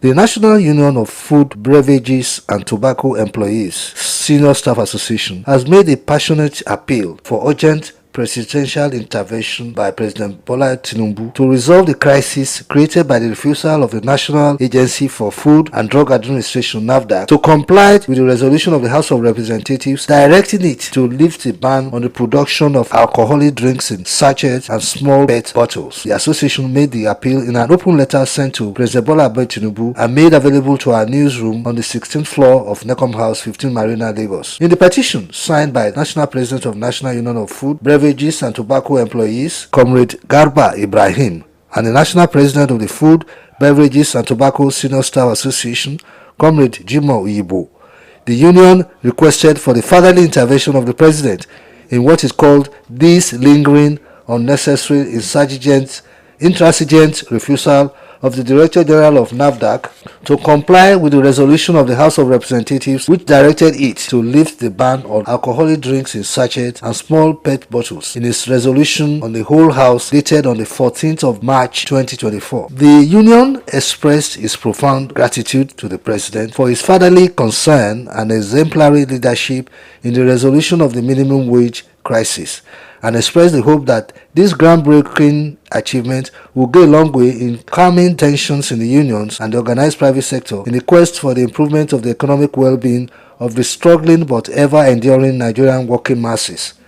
It explained that it had resorted to the last-ditch attempt to resolve once and for all the avoidable impending crisis in the industries, which, if not quickly tackled, could appear to jeopardize the industrial peace that the resolution of the minimum wage negotiations are expected to lead to. The union noted that there have been copious presentations by the various stakeholders in the industry in response to what is called the sudden, ill-advised and ill-motivated draconian imposition of the ban of NAFDAC at the beginning of the year on the production of alcoholic drinks in sachets and small PET bottles, pointing out that the proposed ban will kill industries and investments. The union was of the view that the ban will invite economic disaster in Nigeria, which will affect hundreds of thousands of businesses, homes, and families in the country. The petition stated that as members of the unions dealing with food and beverages, they were of the opinion that the actions of NAFDAC was injurious to the economy at this difficult time, stressing that it was no surprise that the patriotic, honorable members of the People's House of Representatives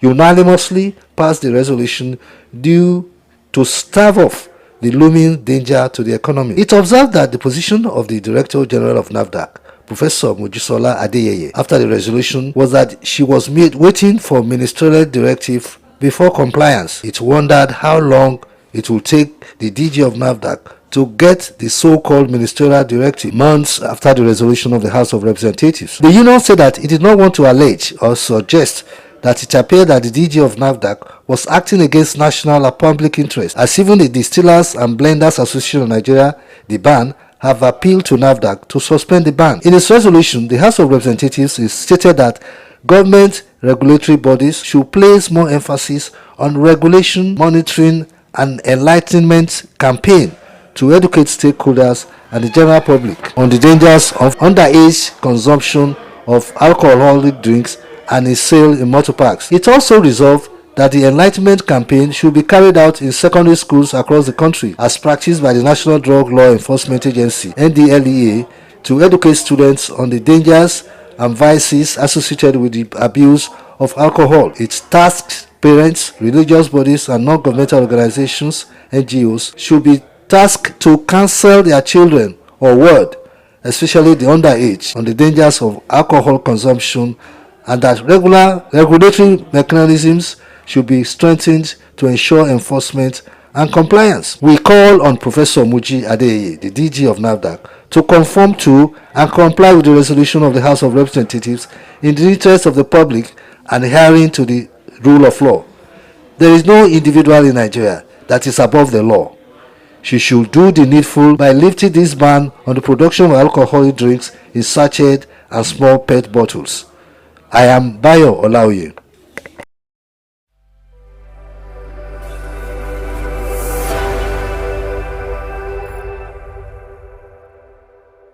As the federal government prepares to launch a new school curriculum, there is a general concern about the quality and depth of this new curriculum in view of prevailing realities in the society. Stakeholders in education have spoken about the need to incorporate findings of data repository out of school children in education, teacher training and development, as well as skill development and acquisition project to tackle the endemic challenges in the basic education level. An educated society is crucial for economic growth, and in today's news talk, I'll be looking at the contents and expectations from this new school curriculum. I am Bayo Olaoye. According to experts, countries with higher literacy rates tend to be in better economic conditions, unlike those countries with low rates. With a more educated population, better behavioral dispositions and more employment are opened as citizens keep learning and researching to constantly stay innovative. It was not therefore out of place when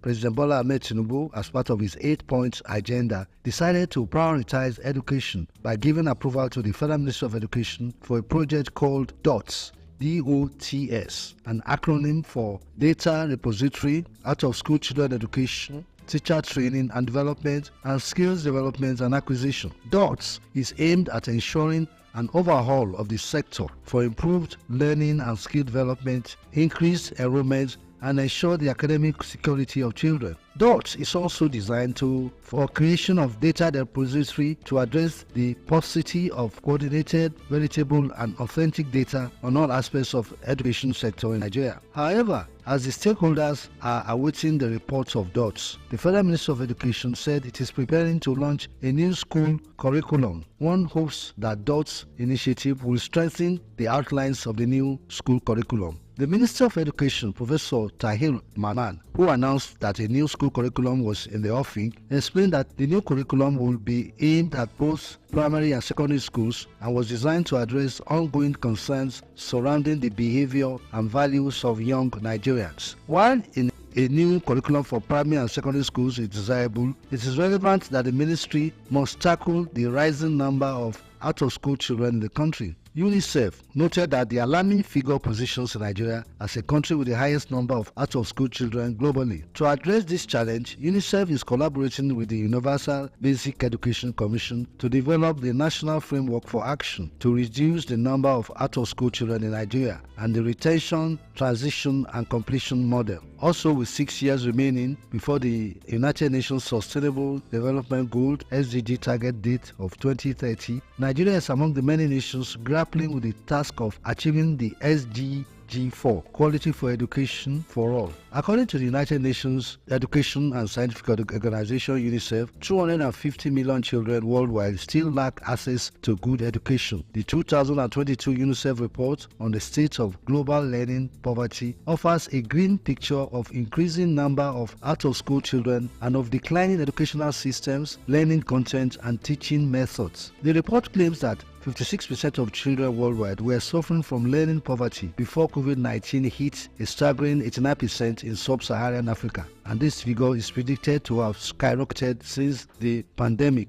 The United Kingdom Foreign Commonwealth and Development Office's Partnership for Learning for All in Nigeria project set out in 2021 to tackle some of the causes of learning poverty. PLAN is a comprehensive program that runs through 2028, operates at various levels, engaging with legislators, state and non-state education providers, civil society organizations, teachers unions, community leaders, learners, and parents. The program is active in the federal level in the Southeast and Southwest region and at the state level in 5 northern states. states Kaduna, Kano, Jigawa, Yobe, and Borno. PLANE is designed to improve students' foundational skills, standardizing primary education and enhancing the quality of teaching. Critical stakeholders in the education sector have condemned the decision of the federal government to peg the age at which students can write the Senior Secondary Certificate Examination (SSCE) at 18, saying it will simply draw the education back. The minister, Tahir Maman, has directed that from next year, any candidate who was not up to 18 will not be allowed to write the examinations, and without doing so, such candidates won't be able to seek admission to tertiary institutions. Teachers are central to effective and efficient learning. Despite the federal government's increment of funding to Universal Basic Education and Tertiary Institution Trust Fund, states' contributions have been comatose. A media report indicated that all tiers of government in the country will require at least 345 billion naira monthly to pay the minimum wage for teachers in public primary and secondary schools, if the salary package proposed by government in 2022 is to be fully implemented. The Teachers Registration Council of Nigeria (TRCN) has about 2.3 million licensed teachers in its register who are mostly government employees, while the minimum wage proposed for teachers is 150,000 naira a month. The truth is that the unfavorable economic situation in the country have left the states and local governments foot dragging on the issues that have financial implications for education. I am Bayo Olaoye.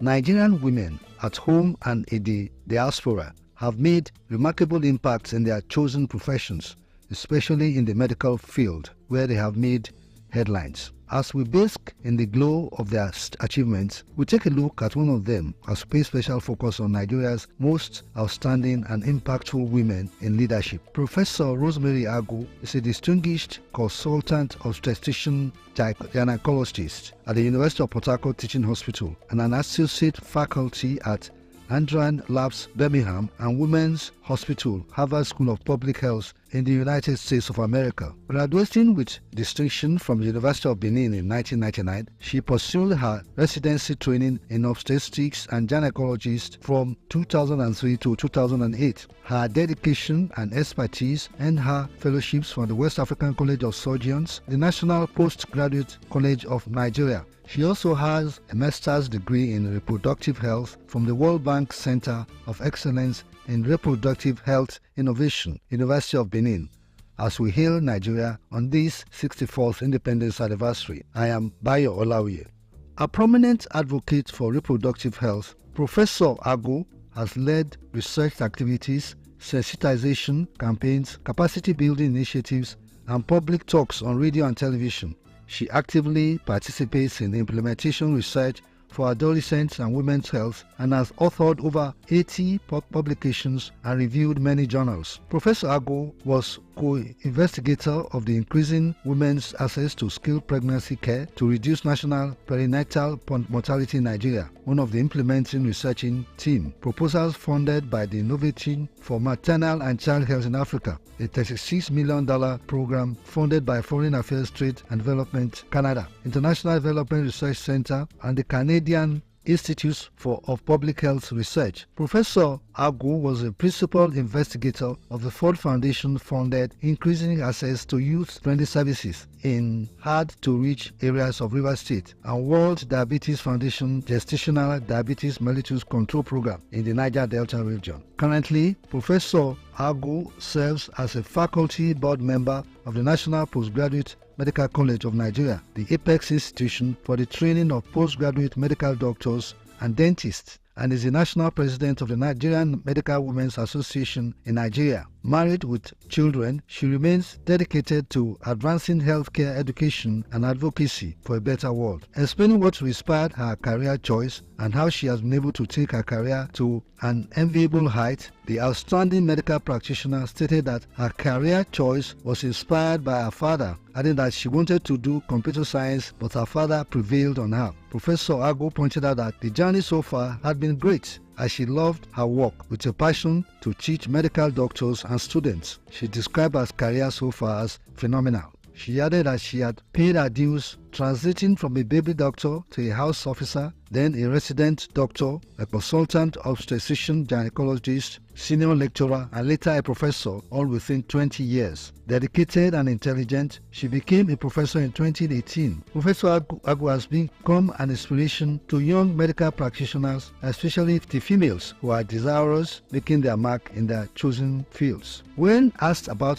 the personal principles that sustained her growth, she replied that discipline, diligence, dedication, and passion were her strengths. An advocate of women empowerment, she stressed that Nigerian women in medical practice have made remarkable impact, pointing out that they were women who had done so much in the medical field in areas such as internal medicine, public health, and mental health. In spite of Nigerian women's increasing impact on nation building, Professor Agu believes that with more conducive environment and empowerment, they will record greater achievements. On the challenges facing the women in Nigeria, she explained that women were very different from men and that cultural and societal expectations have placed more responsibilities on their shoulders. Professor Agu urged Nigerian women between the reproductive age of 15 to 45 to go and get health insurance for at least 6 months so that they could get proper medical care and attention when they had issues. I am Bayo Olaoye.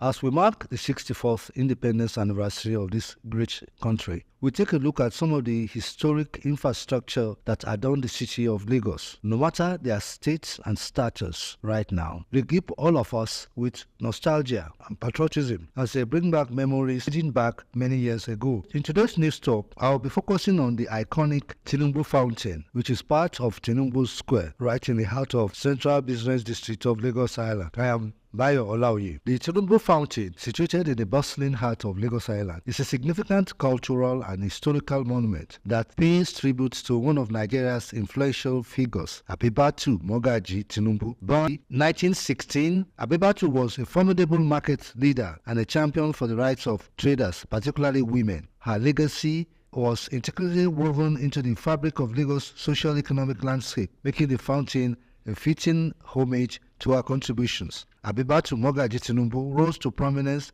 in the 19th century as a formidable force in Lagos' vibrant market scene. She was instrumental in advocating for the welfare of traders, working tirelessly to improve their working conditions and livelihoods. As the Yaloja market leader of the famous Cairo market, she played a crucial role in organizing market women and ensuring their voices were heard in local governance. Her leadership qualities and dedication earned her respect, not only among traders but also within the broader community. The Tinubu Fountain was inaugurated as part of an urban renewal initiative aimed at beautifying Lagos Island and preserving its rich history. It serves as a reminder of the importance of trade and commerce in Lagos, which has historically been a commercial hub in Nigeria.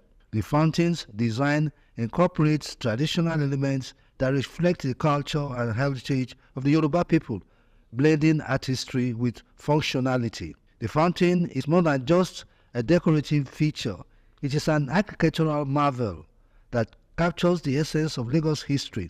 Designed with intricate carvings and motifs that reflect local artistry, the fountain stands as a symbol of pride for the community. Water flows from its structure, symbolizing life, growth, and the prosperity associated with the trade. The surrounding area has been landscaped to create a serene environment, making it a popular gathering spot for both locals and tourists. The Tinubu Fountain has become a focal point for cultural events and celebrations in Lagos. It serves as a venue for community gatherings, festivals, and even political rallies, further cementing its status as a landmark in the city.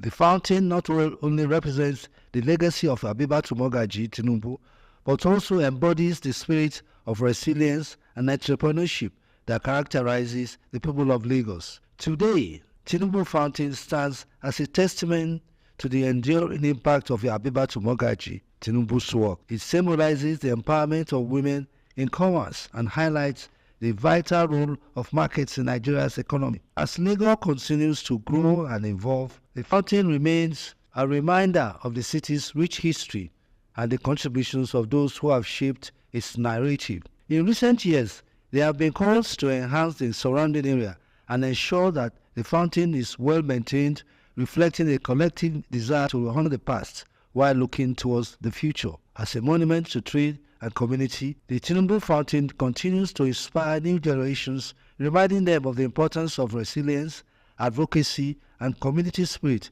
in shaping a better tomorrow. In conclusion, the Tinubu Fountain is not just a historical site, but a living testament to the power of the community and the legacy of a remarkable woman. It represents the ongoing journey of Lagos as a city of commerce, culture, and resilience, making it a cherished landmark for all to visit. Happy Independence Anniversary. Eko ni bàjẹ́ o. I am Bayo Olaoye.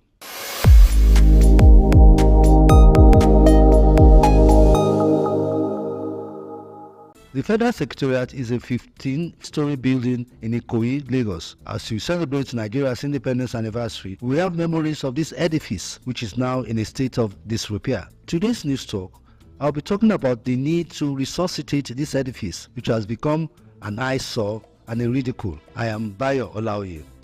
The building was built in 1976 for the Nigerian Federal Civil Service. The building's intended purpose ceased in 1991 after the status of Lagos as Nigeria's capital was transferred to Abuja, the Federal Capital City, FCT. Since 2006, the building has been in the midst of legal disputes between the Lagos State government and a property developer, Resort International Limited, who won the bid to manage the building from the federal government. Although a part of the building was once used temporarily by the National Agency for Food and Drug Administration, NAFDAC, the building has been in an abandoned state for the most part of its existence. Following the decision to move the capital to Abuja in 1991, plans were set in motion to construct a new federal secretariat designed to accommodate the growing needs of the federal government. The complex was completed in the late 1990s. The architecture of the Federal Secretariat reflects modern Nigerian design, symbolizing progress and governance. It plays a vital role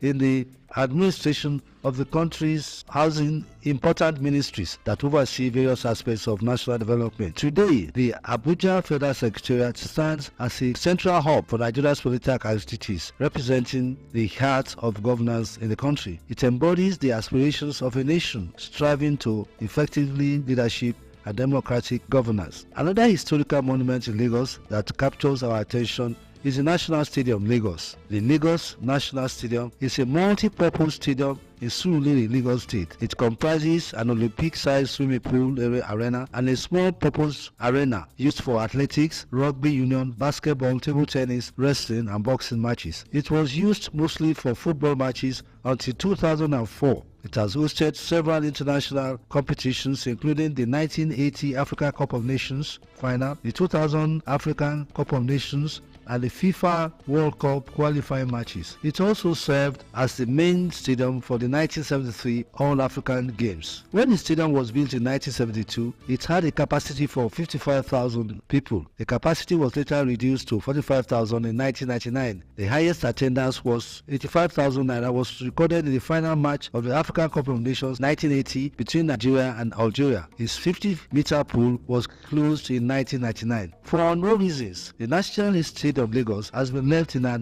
debilitated state since the early 2000s until 2022, when the federal government began renovation work at the stadium. It has hosted a national team game in 2004. It is now occasionally used in religious gathering and has been taken over by squatters. In today's news talk, we call on the authorities to take the needful. Bayo Olaoye.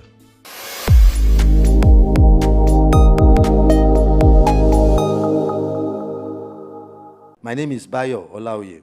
The Supreme Court has given Nigerians something to chew, something that will absolutely be constantly on their minds. Since its July 11, 2024 verdict, which granted autonomy to local governments, the nation has known no rest. Political and legal pundits and other members of the society have said one or two things about the judgment. The debate is raging. Nothing unsettles the minds of politicians, in particular, than a troubling issue. In today's news talk, I shall be analyzing the views, sentiments, and emotions being displayed by politicians on this issue of local government autonomy in Nigeria. The verdict has caused disgust in their camps. Many of the states with the hidden agenda of their local government were also dazed and humbled by the judgment. The states had it coming. They had been warned by the same Supreme Court in several past decisions to let the local government be. In those judgments, the apex court categorically declared that local governments were not appendages of the state. In 4 cases which is cited in its July 11, 2024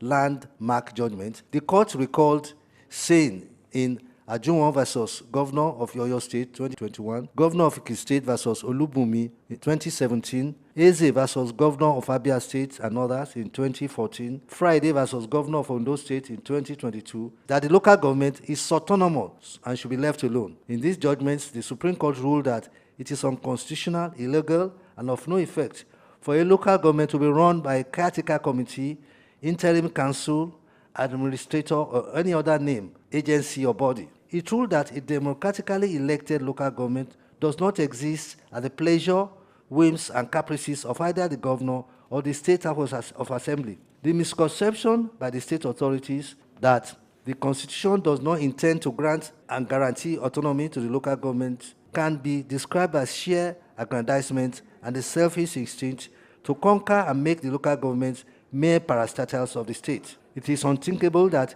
a democratically elected governor will embark on wholesome, undemocratic tendencies which no doubt endanger democracy and the rule of law. It is also almost becoming a national phenomenon and embarrassment that governors have constituted themselves as special species most dangerous to democracy in the country. Disdainfully disregard, disrespect, and disrupt democratically elected councils and appoint their lackeys as caretaker committees to run the affairs of the councils. The nation owes a debt of gratitude to the current Attorney General and Minister of Justice, Lateef Fagbemi, SAN, for taking this matter up by filing this suit. The only new thing that the Apex Court did not do in other places was to make a formal declaration on how local government funds should be remitted. The Apex Court did not make the order then because it was not sought. As we all know in law, the court is not a Father Christmas. Contrary to the thinking in many quarters, the local government's autonomy is an all-encompassing issue.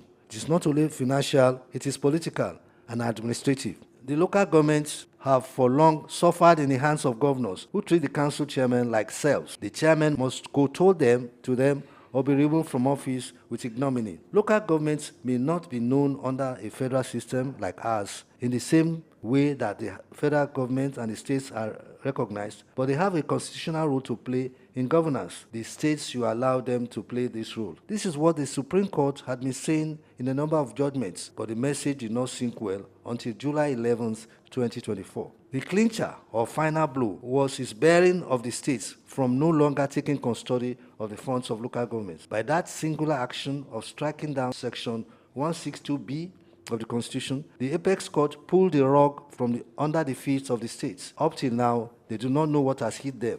They are stunned. All the humiliation, suppression, and oppression of local governments have now stopped. The local government council have now been set free. All eyes are on the chairman and their councillors to develop and enhance the dividends of democracy. A lot depends on them for the autonomy of the local government council to be meaningful. They have a chance of a lifetime to live their dreams and make a difference in the lives of people in their council areas. They should not be intimidated by the governors. We also appeal to the governors not to lay mines and obstacles or hurdles on the path of local government councils within their area of jurisdiction as they play their role under the Constitution as an autonomous political institution. I am Bayo Olaoye.